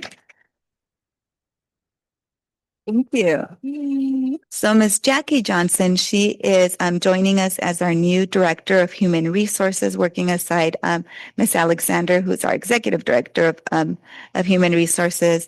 And then also Ms. Mendoza will be serving as our Early Childhood Director and Early Literacy Director. So we are very excited to welcome both of them. Ms. Johnson is a proud alumni of Roosevelt. We're really excited to hire yet one more alumni. She comes to us with more than 25 years of human resources experience. Her career spans leadership roles in Scottsdale, where she advanced numerous policy initiatives, created innovative programs, and led strategic planning efforts. And then we have Ms. Mendoza, who has demonstrated an unwavering commitment to fostering academic excellence, supporting students for more than 3 decades.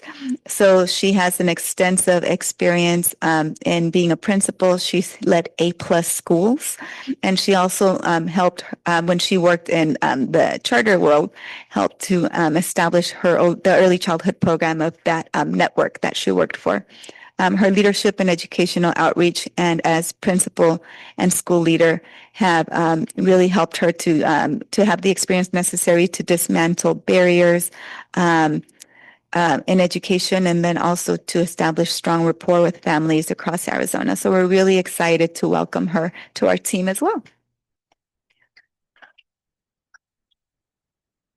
Oh, and also, I'm sorry, she also serves as a board member, just like you all, but is it in Chandler, correct? In Chandler School District. So yes, she'll have to spill a tea with me to see how we do in comparison to hers, right?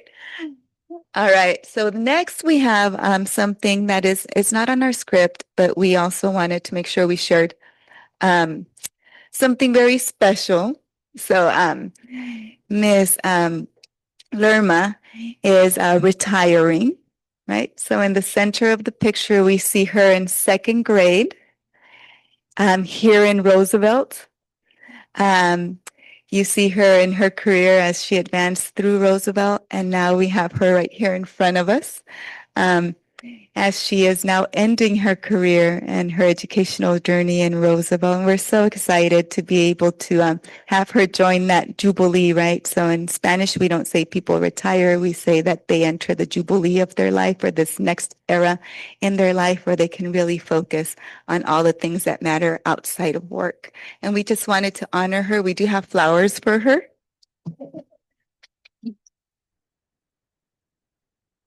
And a plaque. And if we can take a photograph with her.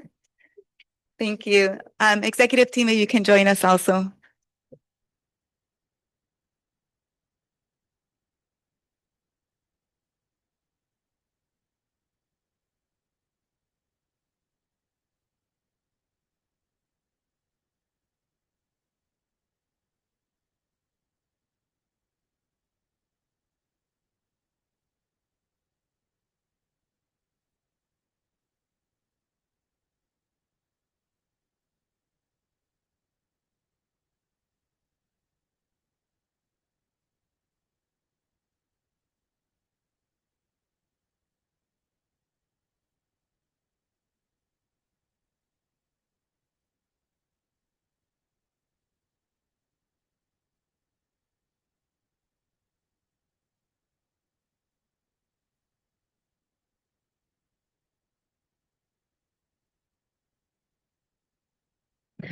as they're making their way back, I just want to say I remember her as a student at Pasteur back in the day. She was our secretary. Long time ago. So thank you for your service and dedication to our district. As superintendent, I'd like to share that, being a superintendent, of course, you all know is a hard gig. And then having Maricela be able to give me advice along the way, share with me the successes and the things that other superintendents could have done better, sharing even the context, having grown up in the community, and also having her be such a strong ambassador for all the things that our board is doing and that our district is doing has been invaluable. So thank you, Maricela, for that support. Mhm.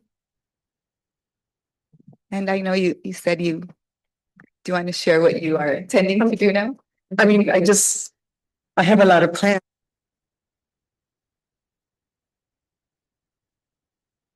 Do them, but I'm very excited. I know that I waited for this moment many years. I watched so many people retire. I've been here for 25 years. I've watched like superintendent. I worked with 8 superintendents, like 22 board members, and I assisted them left and right, to the point where I personally assist them, because they trusted me that much. And of course, I was always willing to help them out. Oh yeah, that's what. Yeah, Joe, superintendent to urgent care. I also worked with, like I said, around 22 board members. And I also saw someone who passed away to the point where I even went to the hospital and I cried because I was so close to them. I worked with them for 10 years. And it was just really sad to see them go. But at the same time, I've learned so much from everybody, from all superintendents, I watched a lot of principals come and go, a lot of teachers. I met so many people along the way. And I met a lot of students and I watched them grow up, including my own kids. Like I said, I was born and raised here in South Phoenix. I'm not far away from here. I was a student from the age of 5 all the way. I attended South Mountain Community College. I went to University of Phoenix. That's where I received my Bachelor of Science. I went to Phoenix Union. So I've been in the community and I don't plan to leave anywhere. But like I said, I do have a lot of plans. One of them, I do have my mom who's 90 years old and I plan to spend a lot of time with her. And I just told her today and the other day, I said, Mom, are you ready to paint the town red with me? And she just started to laugh. So that was like a yes to me. So that's one thing that I'm going to do is take care of. I do have grandkids. I do have grandkids who live in Texas. I don't see them too often. I know they just came in Monday. They surprised me. They're here. But I am going to go travel back and, spend time with them and babysit. That's something that I don't really do a lot because me and my husband do a lot of things on the weekends. But I have a lot of plans and I'm going to take a 2-week cruise. I don't know where, if it's Hawaii, but I do have a lot of plans. I just have a lot of plans. I just don't know what order, and I'm going to take a lot of time off, couple of months off before I decide to see what I'm going to do next. Yes, this is like my last board meeting. Yeah. Yeah. And like I said, I've attended so many board meetings and I can honestly say that all the board meetings that I did attend, I think it was just this year when I finally had backup, which was Pam, I never missed. I was here every single board meeting, so I just want to let you know that this is my life, so I just want to let you guys know that. Yeah. Thank you. Thank you. And that's all I have for top happenings. Thank you. And we do appreciate your service and all your dedication to not only Roosevelt, but to South Phoenix. All right. The next item on the agenda is board member update. Any update, board members? Oh, so I just have a reminder. Oh, did you come to you? I just have a reminder that based on our last study session, we decided that we are going to memorize our goals. So just a little reminder that you have homework, some other homework. So just FYI, that's all I got. The next item on the agenda. Yeah, and just to clarify, Madam President, I was told that 45 and 5 is not sufficient. Right. You need the actual goal. Right, we did ask that question and we were told no by someone who will remain nameless. So the next item on the agenda is 4.03, which is REA report, and I will pass it to Dr. P. Madam President, members of the board and executive team, REA it does not have a report today. Ms. Thomas is still under the weather and will be joining us in July. We're sending our well wishes to Dr. Thomas. Next item on the agenda is item 4.04, which is reinventing Roosevelt, and I will pass it to Dr. P. Thank you, Madam President. So Reinventing Roosevelt update. As you all know, we've been providing these updates to the board every month and then also to community every month. Separate from the Superintendent's Advisory Council, this is just a one-way communication to the community. So if we can have our next slide there. Is it stuck again? Okay. Oh, there we go. Okay, so again, we just mentioned that the Superintendent's Advisory Group met, and then also we're going to show you some pictures and highlights from our honoring of closing schools. All right. So our Superintendent's Advisory Group, just so you all know, we met on the 26th, the 23rd, and the 28th. And then we'll be continuing to meet with members who want to continue from this group, plus adding new members in the fall.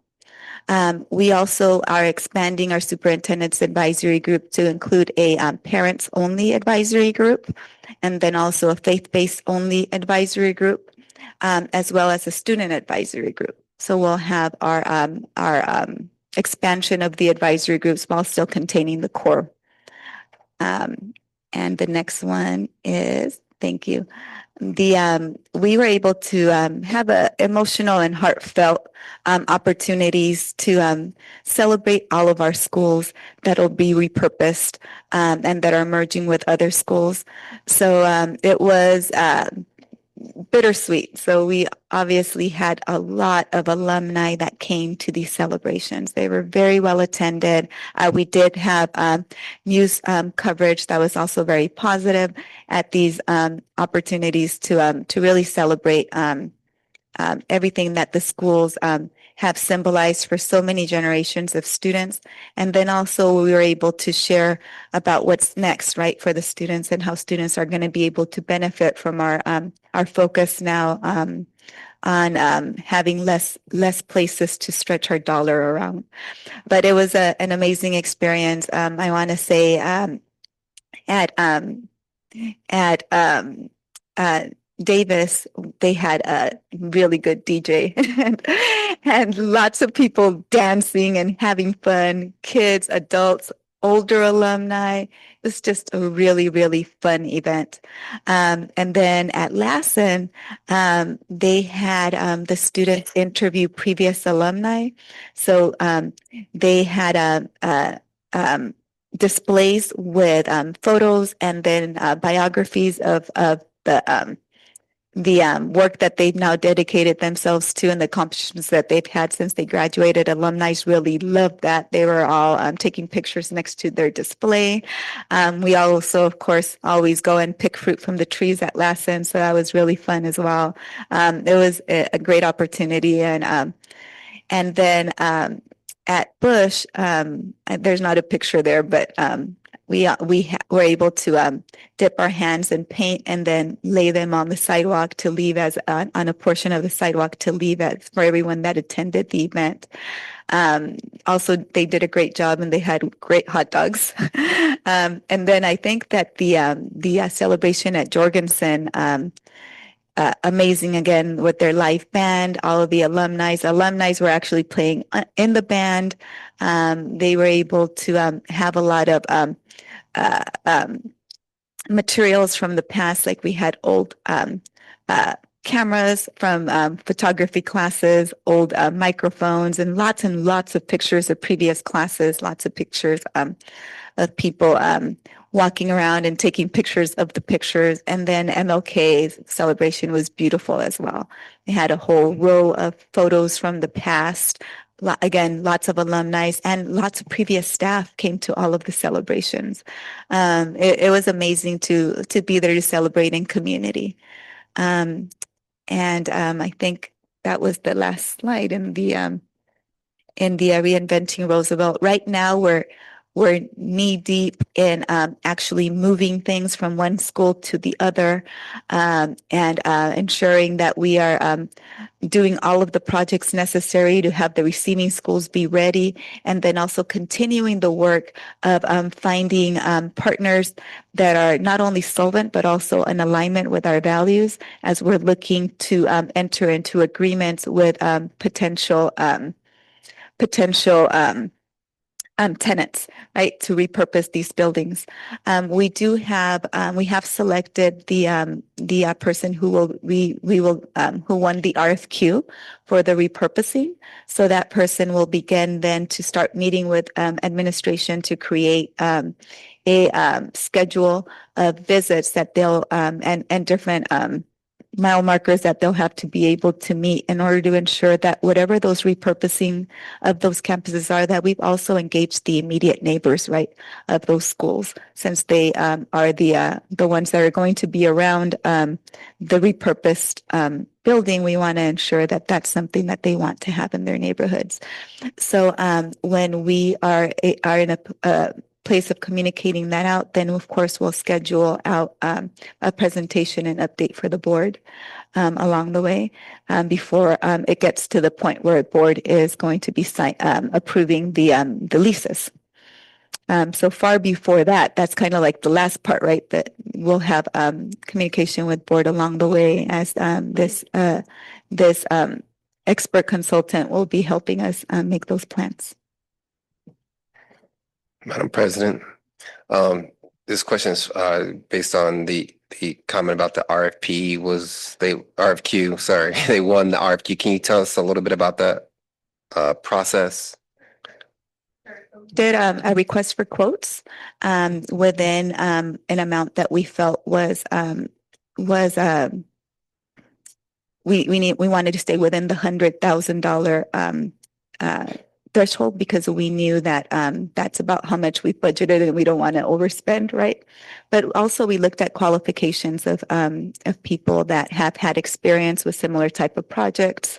Of course, we wanted someone who would be able to navigate our community here, and also that has knowledge of the work that we're doing here in Roosevelt.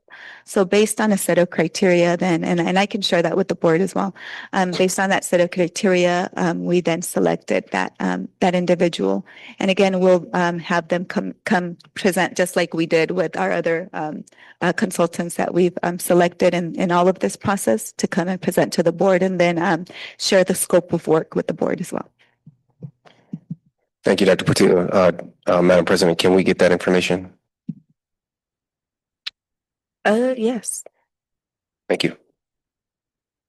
My question is, so help me so point of clarification. So we've hired someone to assist us with repurposing our campuses. Yes. So so far, Dr. Battle and I have been working a lot in trying to ensure that we have all of the partners ready at MLK. We do know that we have to run the whole district and also have to focus on ensuring that we're meeting our goals. So therefore, we looked at an external consultant to support us with that works, as we have the other campuses that were affected with our Reinventing Roosevelt. But we also have other campuses, for example, Sierra Vista, prior to. We want to make sure that we have a useful purpose for that building, and also that we continue to support the work being done at Brooks Academy. So we felt that we needed to look for outside support so that we are able to do all of this work in a timely fashion, and then also that they have the dedicated time to engage with those community groups in those neighborhoods to ensure that that their voice is also heard, right? And because of all of that time commitment, we needed to look for an external support. Thank you for that clarification. And I think the scope of work will be sufficient for us to have. Thank you. Madam President, I just have a quick clarifying question for the superintendent. When we're thinking about these advisory committees, specifically the parent and student advisory committees, are they specifically parent and students from the consolidated schools, from the now, kind of combined schools or from the school that has recently closed? How are we, or is it from parents from the general attendance Yes, area? so thank you for that question. The advisory groups are going to be standing for the long run, so they're not just about the reinvention. Thank you for that clarification. Yes. Dr. Portillo, as a follow-up, with the individual that we're hiring to help us with what to do with those schools, is it just the schools or is it also any of our properties that we kind of have? So our priority would be the campus, the properties that have buildings on them, because we want to make sure that we repurpose those. We take the time to really engage and think, be thoughtful, but also that we don't wait too long. We do have other phases and thoughts and ideas because we do have other land that is not developed yet, and we want to make sure that we treat that separately from the reinvention piece. Madam President, Madam President, when you mentioned the scope of work will be sufficient, what is that? What all will that include? So Something similar to what we received today. Sorry. Something with the bullet points as to what they're going to do. Okay. Will it talk about the criteria and that information and how they won that particular proposal?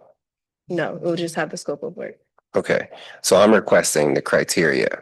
So my request is a little bit different than scope of work. Well, I'll talk to Dr. Portillo about that offline. Okay. Any other questions? All right. The next item on the agenda is item 4.05, which is our overall polling results, and I'll pass it back to Dr. Portillo. thank you, Madam President.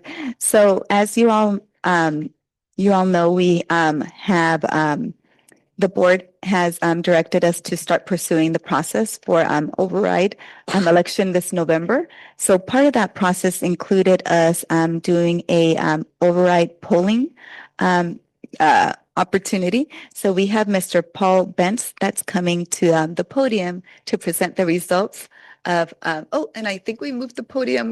We apologize, yeah, for the photo. Thank you. Didn't think you were going to need that today, huh? Thank you, Mr. Benz. So Mr. Benz represents Higher Ground, and he's here to present to us the results of those, a summary of the results of those findings. Good afternoon, and thank you for having me here today. My name is Paul Bentz. I'm the Senior Vice President of Research and Strategy at High Ground Public Affairs. We do a wide variety of statewide, regional, and local survey research. I'll run through the data quickly. I know you've had some time to look through it. Feel free to stop me if you have questions. But one of the things to bear in mind, part of the reason why you do survey research such as this is in an off-cycle election, turnout is significantly different than if you were to go out in a presidential election or any other time. So only about 70% of the adult population is registered to vote. That means 3 out of every 10 folks who say they're registered to vote are lying to you. But you know, the other 70% or so of folks who are registered to vote, when it's off-cycle election, they don't necessarily show up. We're talking about a 30% or so likely voter turnout in a 2025 special elections. So when you do that math, you're talking about 1 in every 5 people that you meet that are here in this community are likely to vote in this election. So our survey focuses on those likely voters. We did a 550-person sample on the next slide. We conducted the survey from the 5th through the 8th of May. It has a 4.55 margin of error. That means if we did this survey 100 times, 95 out of 100 times, it would be within 5 points up or down. We balance this based on age, party, region, and gender to make sure that we have an accurate reflection of who's likely to show up in the election. We direct dialed, we called these people, these individuals. We actually talked to them on the telephone. We asked for the person, so we knew exactly who we were talking to. We direct dialed cell phones as required by law. We conducted the surveys in both English and Spanish based on what language was requested at the time of the interview. So this is a live caller survey. Demographically, on the next slide, you can see a couple of things. One, bear in mind, over half the electorate is about over the age of 50. We did balance it based on zip codes, and that we also used party registration as part of that as well. 50 59% of the people that we interviewed do not have kids under the age of 18 at home with them. So when you talk about likely voters, and I know you spent a lot of your time talking about parents and students and the communications that go out to the audience, this is the portion of the community that doesn't necessarily get all their information directly from the district. They may get it from other news sources. They may get it from their neighbors. They may, that 59%, some of them likely have grandchildren in the district. But it's safe to say at least half of all respondents that would vote in this upcoming election do not have kids directly in your district.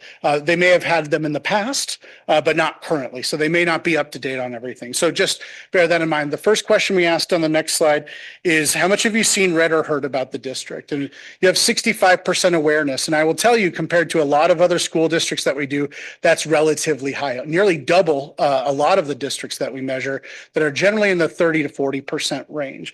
You have 28% that said they had heard a lot, another 36% have heard a little, 32% have heard nothing at all. So I know everybody talks about everything all the time, and it's certainly, it's everywhere because this is what you live every day.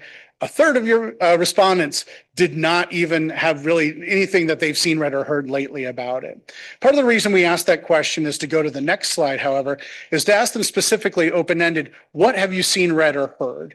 And the question and the idea behind that is 290 people took the time to give us an open-ended response. We have all 290 responses if you want to read them for yourselves, but the whole idea is we basically have categorized them down into smaller categories. One of the questions that I had was, how much was school closures or that discussion going on in the community, how big of a portion of the respondents was it a driver for the overall conversation? 31%, about a third of respondents that said they had heard something has heard specifically about school closures. I will tell you though, you look down the third option there, 9% more specifically talked about it from a funding or a budget issue perspective. So it's, the challenges that the district face, we specifically separated out school closures from budget challenges. You have 10%, a large portion of the community that has some sort of direct relation. They have a family member who works here. They went there. They feel personally involved in the district. That's higher than most districts that we do this in, that you have a direct connection to the community of people that really feel a real connection that they speak to. And then another 7%, they give you a positive impression. And then 7% or so that talked about funding challenges, staffing, hiring, open teaching positions, things like this. That's not necessarily directly associated with Roosevelt. Some of that is the overarching national discussion when it comes to teacher shortages. And then you also see another 6% or so that talked about communications from the district, either social or traditional media. A wide variety of other little ones, that some of which have been discussed today about curriculum, special education, other things like that. But for the most part, one of the big things that we were seeing here is that while it's been, I know, a hot topic and a topic of discussion, only about a third of respondents specifically talked about school closures. I mentioned that now because later, one of the things we're seeing is we ask people these motivation statements, what motivates them to support or oppose an issue like this? And school closures was not the issue on the motivational side. When you ask the overall performance on the next slide, how you rate the job performance, more than half give you an okay or better rating, with about you've got about 20% or so that give you a poor or failing. 25% were undecided. So bear in mind, half of these folks don't even have somebody associated with the district. So this is more of a marketing, more of a public perception of the way things are going. More than half gave you okay or better. The folks with kids in the district, 33% give you an excellent or very good. So the people who have kids in the district specifically were much more inclined to give you a higher rating. So the people who are closest to you, the voters that have kids in the district, were much more inclined. You can also see a little bit of fall off in the 65 and older. The people that are least connected with the district were least inclined to say that things were excellent or very good. Certainly an opportunity for additional communication, making sure that you're using every communication and form in front of you. One of the things I mentioned to the executive committee is longer form communications. Those individuals 65 and older will read a full report. They will read your publicity pamphlet cover to cover. Things that you put in front of them, they'll take the time to read. So that's a very valuable opportunity to see that the 65 and older is a little bit of a low information audience, but you have an opportunity to improve that. As long as we were going in the field, we also went and talked about signature programs on the next slide. These were each randomized and rotated. I will say this, folks don't necessarily know what these programs are. This is more about what sounds good to them or what are the things that they would like to learn more about or that if you're talking to the community about. This is probably a little bit different than ones that most appeal to parents. That is the one thing that I would say that this is what the public thinks about these items. Your parents may have a very different perception of them, but if you're going to go to a community presentation and talk about these items, STEM, science and nutrition, dual language immersion, and leadership academy were your top 4 items. We measured these on a scale of 1 to 5, 1 meaning not at all important to 5 meaning very important. It's the Likert scale. You might have seen it before. It's sort of like a Yelp rating or you know, it's your 5 stars. So what I've noticed here is with the exception of International Baccalaureate, all of them are incredibly well regarded. People find them very positive. And it's not that International Baccalaureate is not well regarded. It's still above 3. It's above 3.5, which is what we like to see. The difference I'd say is that it has a higher unknown. It is more of a niche program that people don't necessarily know about. But there's certainly an opportunity because of the prestige of the International Baccalaureate program and what it brings to the table. I have both of my daughters have done International Baccalaureate programs, so I know what it is, but I think a lot of folks that don't have kids in school maybe necessarily know that. And so there's a chance to bring that one up. But every single one of your signature programs is well regarded. And so this just demonstrates that what you're talking with parents about, what might be most important to them, might be a little bit different than when you're talking to the public and how you pose those 2 different things. And maybe there's 2 different communication tracks. From there, we did an override pre-test on the next slide, and we asked the ballot language because if you ask voters, would you like more money for schools? A large portion say yes. Would you like to raise taxes for schools? A lower number says yes. Would you like to exceed the revenue control limit for a period of 7 years, starting in fiscal year 25-26? A lower number will say yes, but the difference is this. This is what voters see on the ballot. The only thing you can guarantee a voter will see over the course of an election is what's on the ballot in front of them. So we always replicate the ballot language to ensure that we have an accurate review of what the proposal is. So we read them this language and then we ask them, knowing just what you know right now, would you vote yes or no? And we started a very positive position with about 74% yes compared to only 19% no on the next slide. I'm not saying today that when you go out for the election, that's going to pass with 74%. But what I am telling you is there's a strong chance of passage. We like to see issues like this start in the 65% range. We're well above that, nearly 10 points above it. Also, demographically, you look at every age group, you look at parents and no parents, about 3/4 of all respondent categories are within that range. The one that's a little bit softer, and this is standard across the entire region right now, is the 50 to 64 range. 50 to 64-year-olds were much more pessimistic electorally across the board. They are still in the workforce, but nearing retirement. They are generally a little bit more tax conscious. That being said, it's still 69% of respondents in that category that were very positive. So this is a lot of good news. It has a strong chance of viability, a strong likelihood of passage. This is also unique. I will tell you, I do a lot of different school districts, rural school districts, metro school districts, suburban school districts, conservative leaning school districts. Most of them, they would be very happy with like a 55%.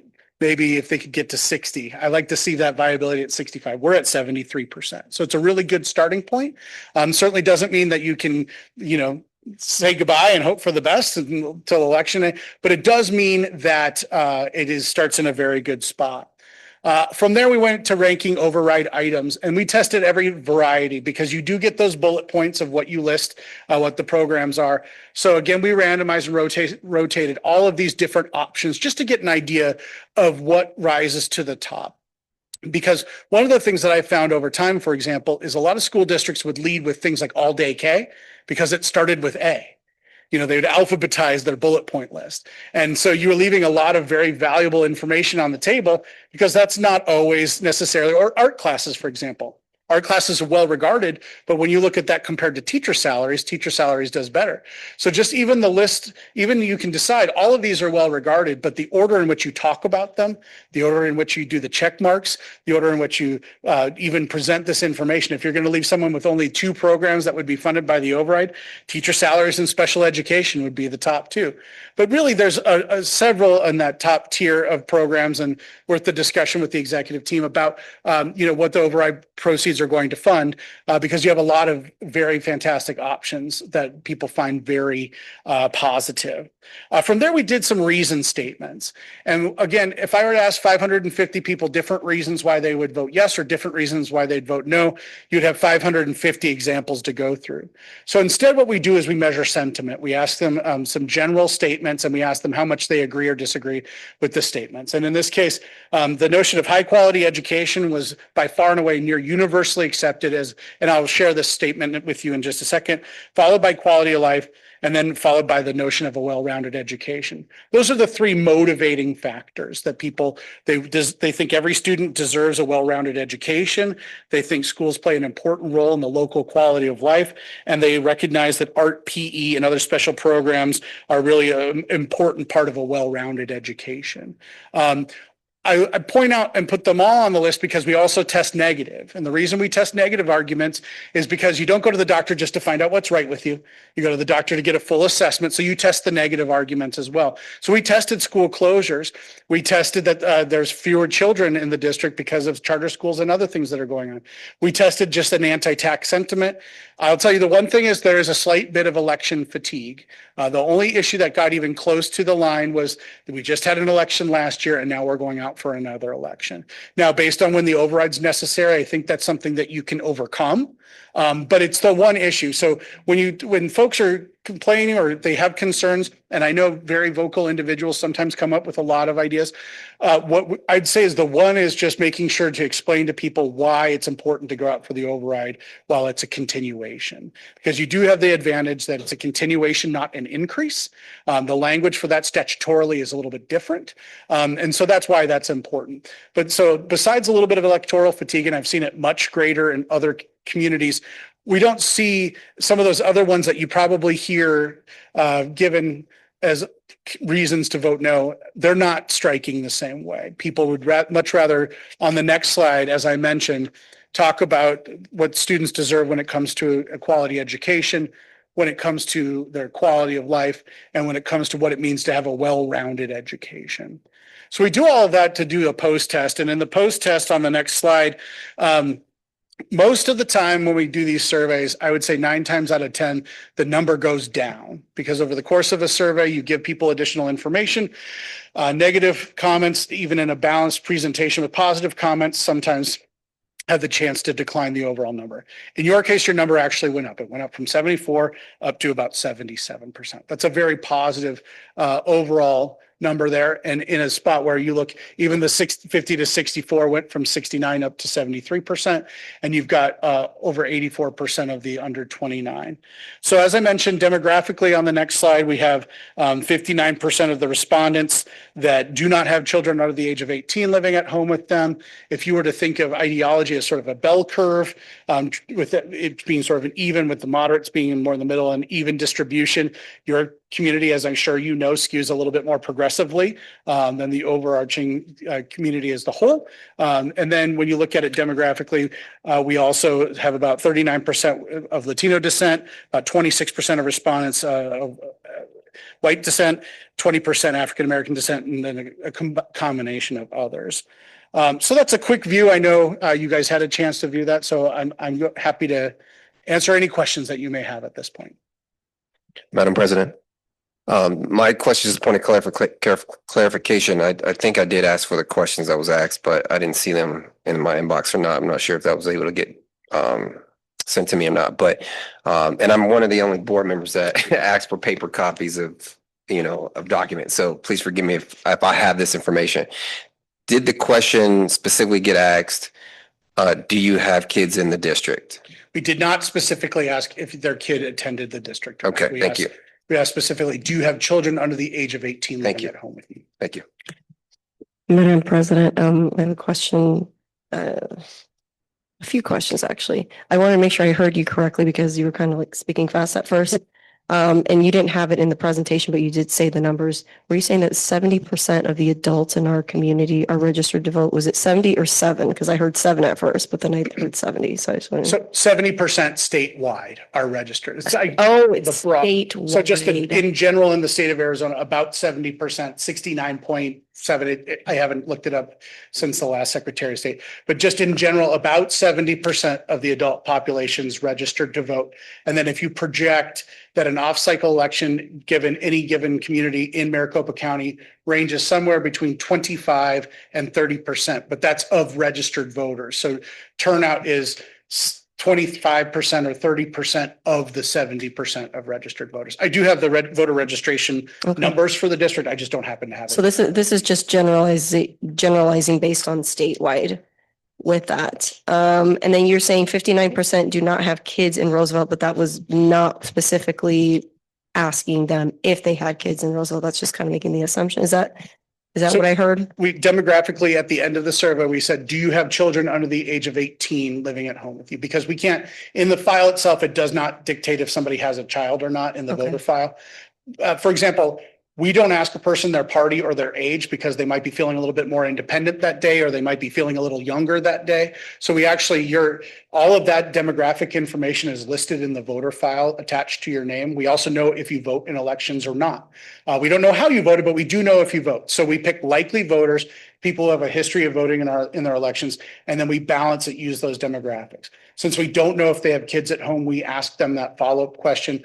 Of the 550 respondents, 59% said, no, I do not have children under the age of 18 living at home with me. Okay. And then you kind of alluded to my next question. On page 3, I do know that this was based on 450 that were doing the survey, but with the demographics that were presented, is this based on the 450 or is this just based on, in general, the demographics of our voter base here in Roosevelt? This is based on off-cycle participation for your district. So, okay, so these demographics isn't necessarily the people surveyed. This is just no. This is so we set a certain number of each individual. So we look at the demographics of what an off-cycle primary elections, odd numbered year elections, special elections, Phoenix City Council elections, any election that takes place not in the even numbered year. So we take those audiences and we look at what those voters look like.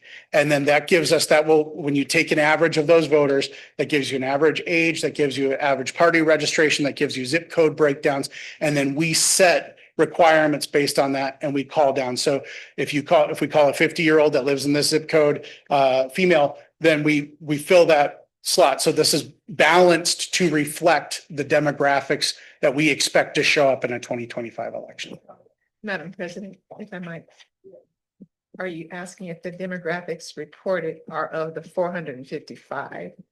Yeah, that's what I'm trying. Or just the community? No, this is reflective of the 550 people who were interviewed. Okay, but you also explained that it's also kind of reflective of the community demographics to begin with. Is that correct? That is correct. So this is a little it's like different. a yes, no kind of. No. So let me put it a different way. So voter registration in your district is different than voter participation. Okay. So I'll use the statewide example because it's easily digestible. In the state of Arizona, a third of voters are registered Republican, a third are registered Democrat, a third are registered independent. But that's not how they participate. Democrats and Republicans over participate and unaffiliated voters under participate.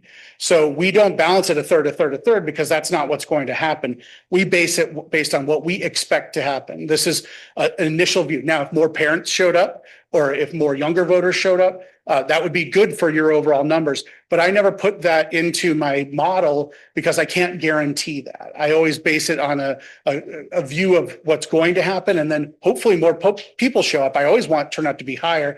But if the turnout is 30%, if you take a snapshot off the election and run stats on who votes, it'll look pretty close to this. And this is based on the off year season. This is based on an off year election. Yes, ma'am.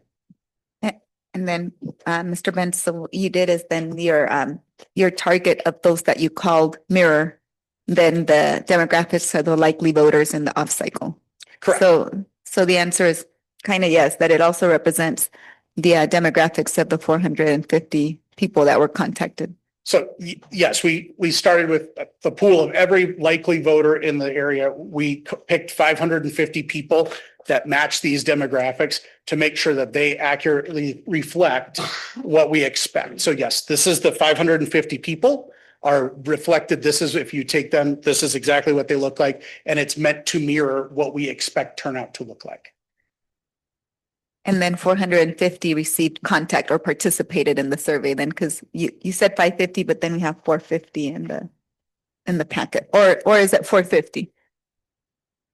Okay. It does say 450. Okay, 450, pardon, Yes, okay. 450, yeah, 450. Apologies. Any other questions from board members? One last question. So, because we were saying that in this survey, and I don't know how often we do these surveys. Yeah, the polling.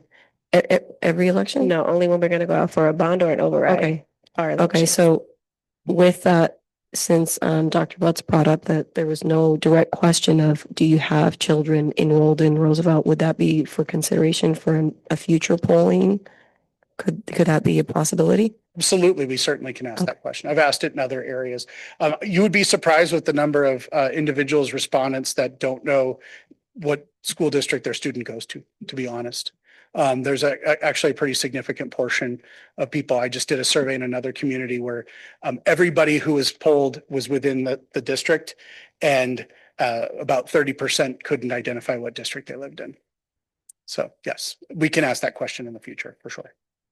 Madam President, this isn't a question, it's more of a comment, but thank you for this report. I did find it very insightful, especially with just getting more familiar with like the age group.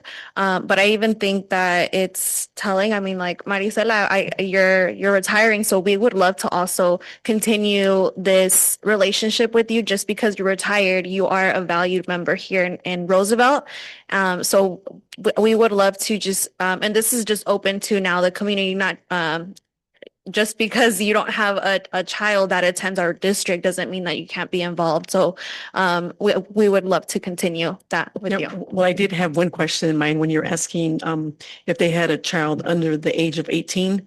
And they said no, but my question was, do they have a grandchild that lives in the household? Because I know my answer would say yes.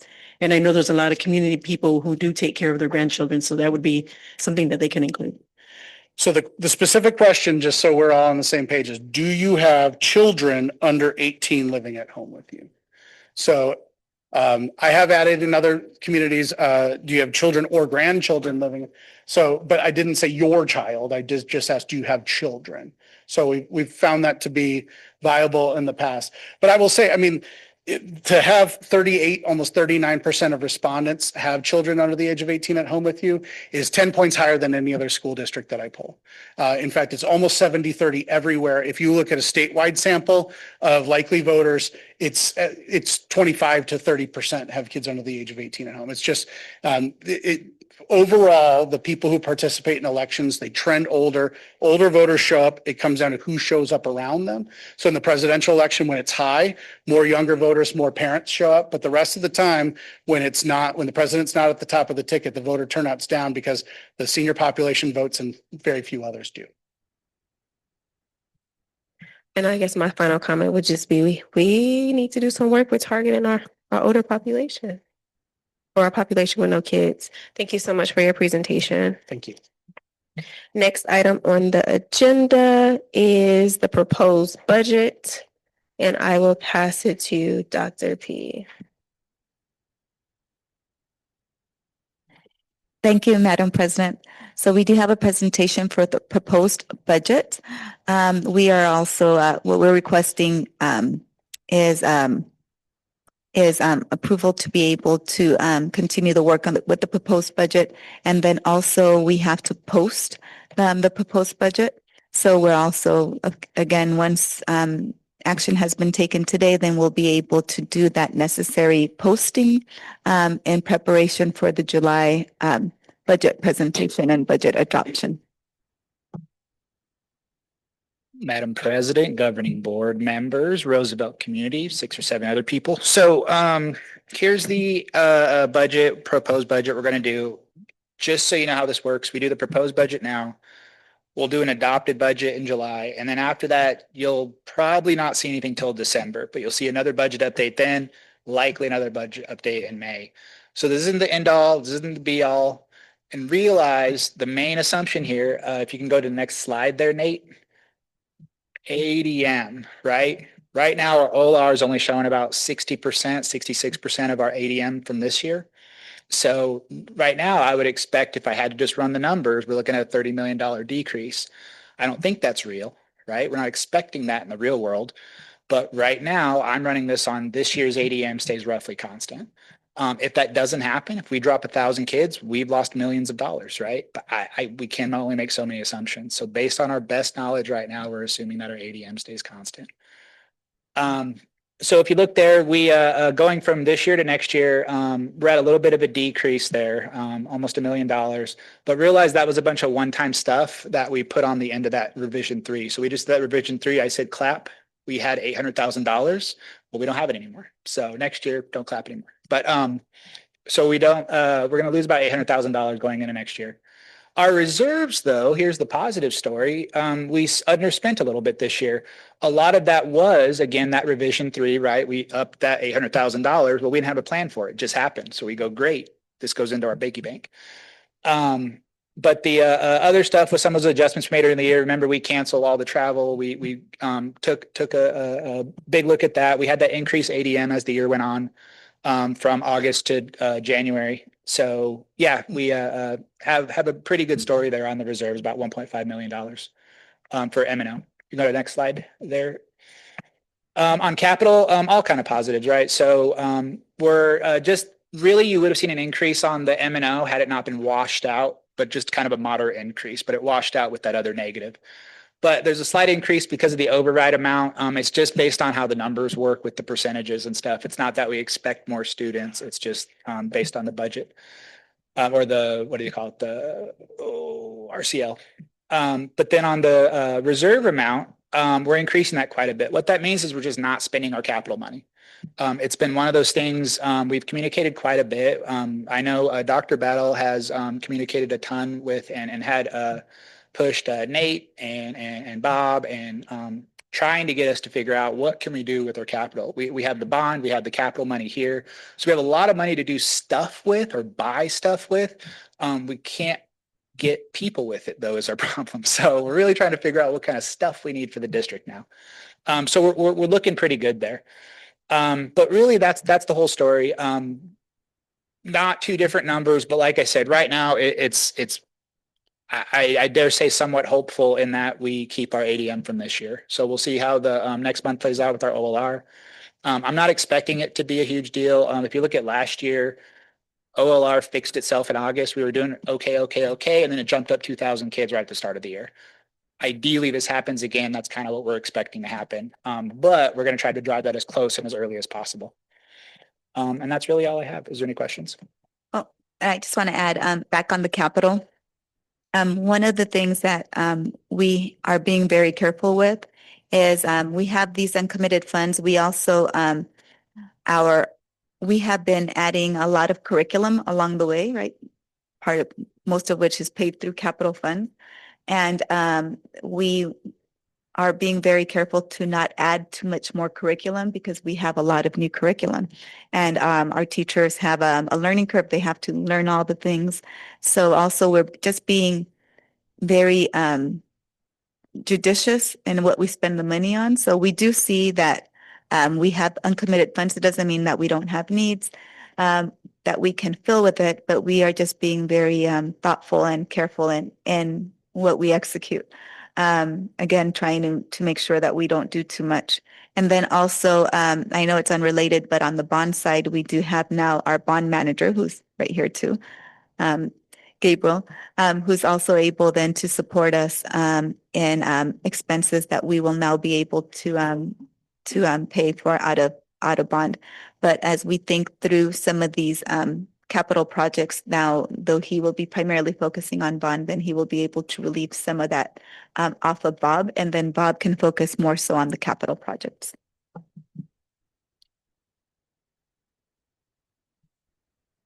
Any questions? I just think for me, oh yeah, you're good. You go ahead. You're good.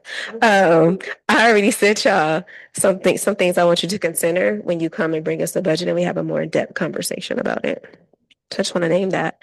The next, thank you, Mr. Gonzalez. Appreciate you. I know it's been a lot of work. The next item on our agenda is approval of the consent agenda. And so, is there a motion to approve the consent agenda minus items 1.17, 5.18, 5.19, and moving 5.24 to action?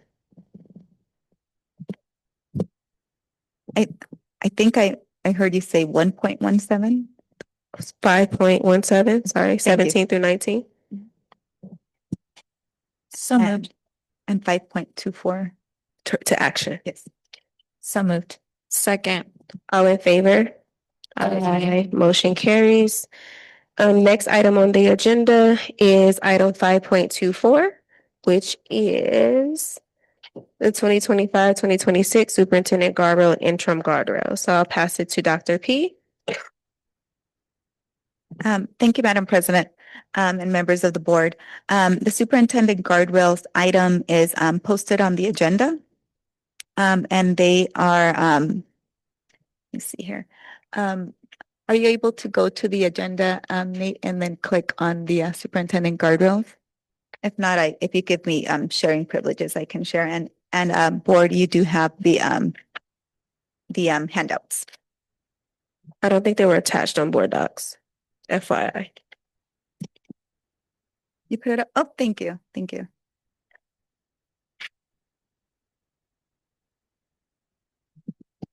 All right.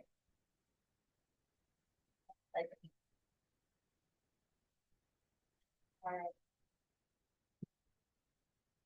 So I just wanted Hold on to. a second. Can we share it via the Zoom? Because it's not being shared on our Zoom. Okay.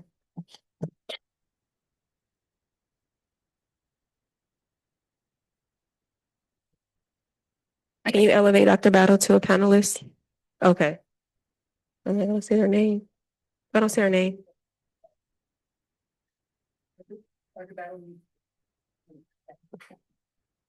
Okay.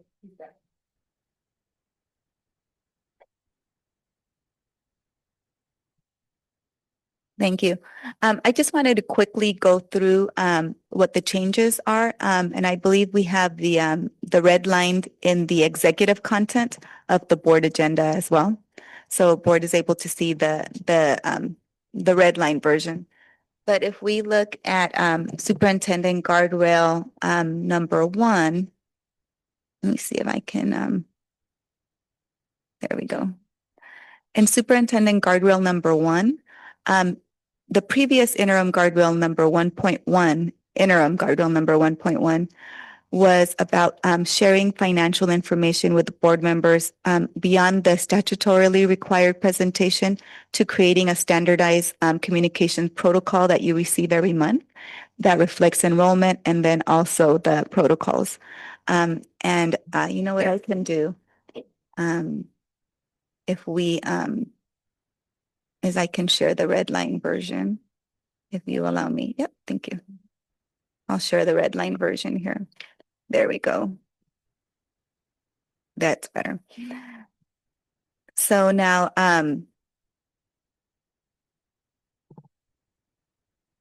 okay, I have an alert that popped up in my screen, Nate, but I don't think it's visible there. So the interim guardrail 1.1 was again that protocol, and we've already met that goal, that interim goal. So I crossed it out because we've already done that, right? So now you're receiving your monthly enrollment and then budget update on as far as budget balances are concerned. So I thought it was time for us then to move that one off so that we can continue focus on other things. And then interim guardrail number 1.2 has previously had stated September. And I'm asking that we move that then to October. It's increasing the sharing of financial information with stakeholders. And that's primarily because in our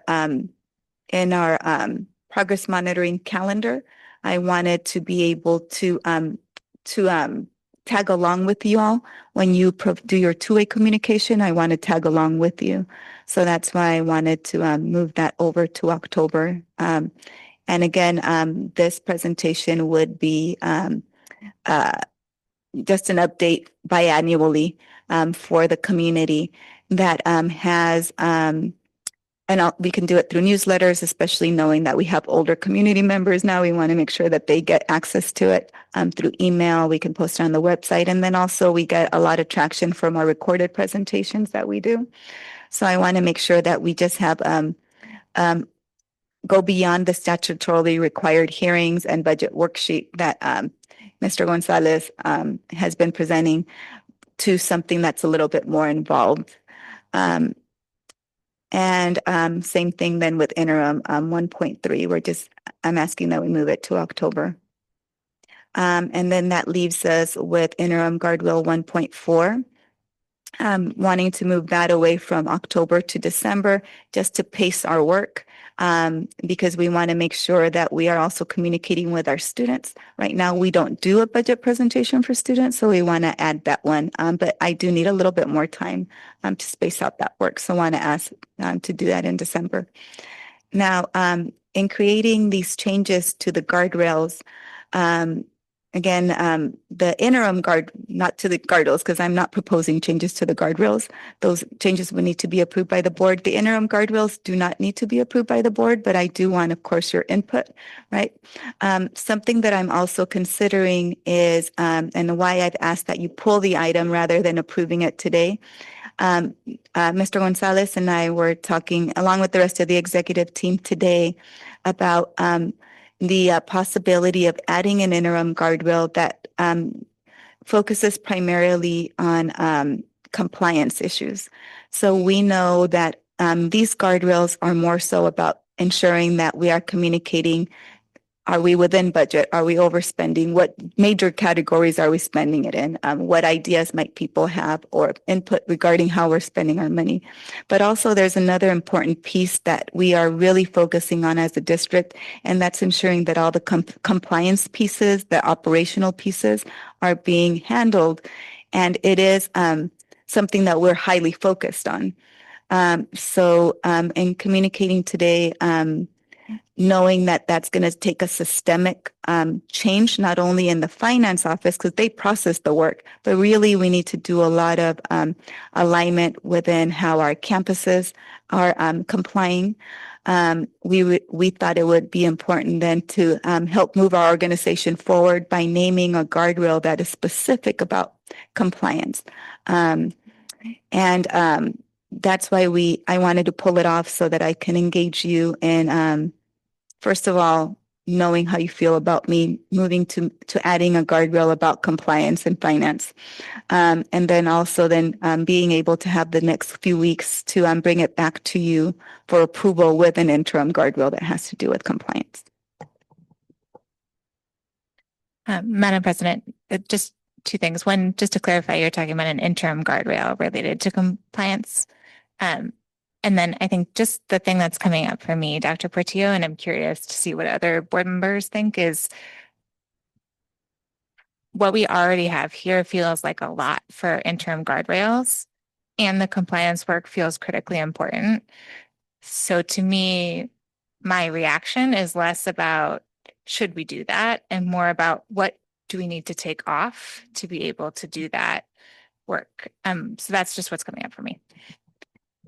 Yes, and in the framework they say we should have no more than 3 interim guardrails per guardrail. So I would be then, these 3 that we had thought prior were important, they are absolutely important, but the compliance piece is a piece that if we don't get under, that we don't engage everyone in the whole system beyond finance and executive team, but also a lot of our purchases and compliance situations are happening from our practitioners on the campuses. That seems to be rising to the top as we're trying to accelerate our focus of making sure we're adhering to compliance issues. So I would have to then choose one of these 3 to take off. And since in light of our communications that we engaged with today, we haven't talked through with Mr. Gonzalez about which one we'll be removing. But I really wanted to make sure that we engaged the board in that communication and knowing that when I come back to you in July, one of these will be gone replaced with one that's more focused on compliance. And it's hard to say which one to remove. I know they're all important. But again, if we don't have focus, it says outcomes focused governance says no more than 3 at a time, right? So Dr. Portillo, can we scroll down so I can see the first one again? Because are we saying that that one's no longer going to be used? I was kind of confused. Are we?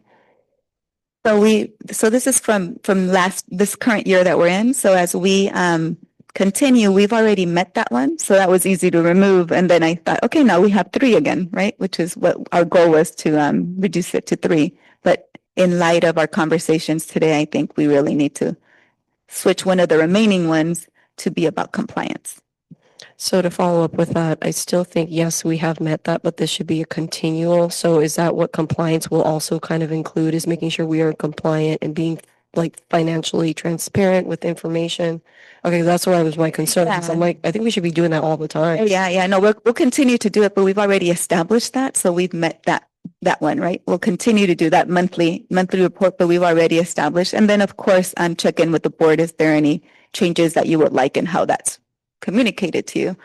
But that we'll continue with that practice. And now that we've gotten that one out of the way, it seemed like, okay, we'll just remove it. We have 3, but now the reason I wanted to pull it without having you approve today is because or vote on today, hopefully approve today, was because I'm really thinking that we need to add another one around compliance issues. And it'll really focus our entire district, not just the executive team and the finance department in the operations of the district, and ensuring that everyone is adhering to all of the requirements that we have to do when we are handling money and making expenditures. Oh, I just lost my question. So are you asking for direction? Are you asking us to approve it, or was it just a conversation, just a discussion? So for today, I wanted to engage in conversation with you, not requesting approval today, because I want to come back in July, and wanted to give you the heads up that though it was ready for today, in light of the conversations that we had today, and knowing that we had to remove a few other items from the board that have to do with compliance issues, because we may not have been ready today. I feel that that necessitates that compliance needs to be one of the guardrails, so we don't continue to have that issue. Okay, perfect. So I'm definitely in agreement with Dr. Frankel-Woods, and that we don't want you to focus on too many things, and that we do need to remove some stuff. So I am in agreement with moving forward and waiting until July for a revision of the guardrails. Is everyone okay with that? Okay, perfect. Thank you so much. And I did do that wrong, by the way, y'all. I didn't follow Robert's rules, and nobody called me out. Yeah, we'll make a motion to postpone. May I have a motion to postpone the 2025-2026 superintendent guardrails and interim guardrails until our next meeting in July? So moved. I second. All in favor? Point of clarification, Madam President.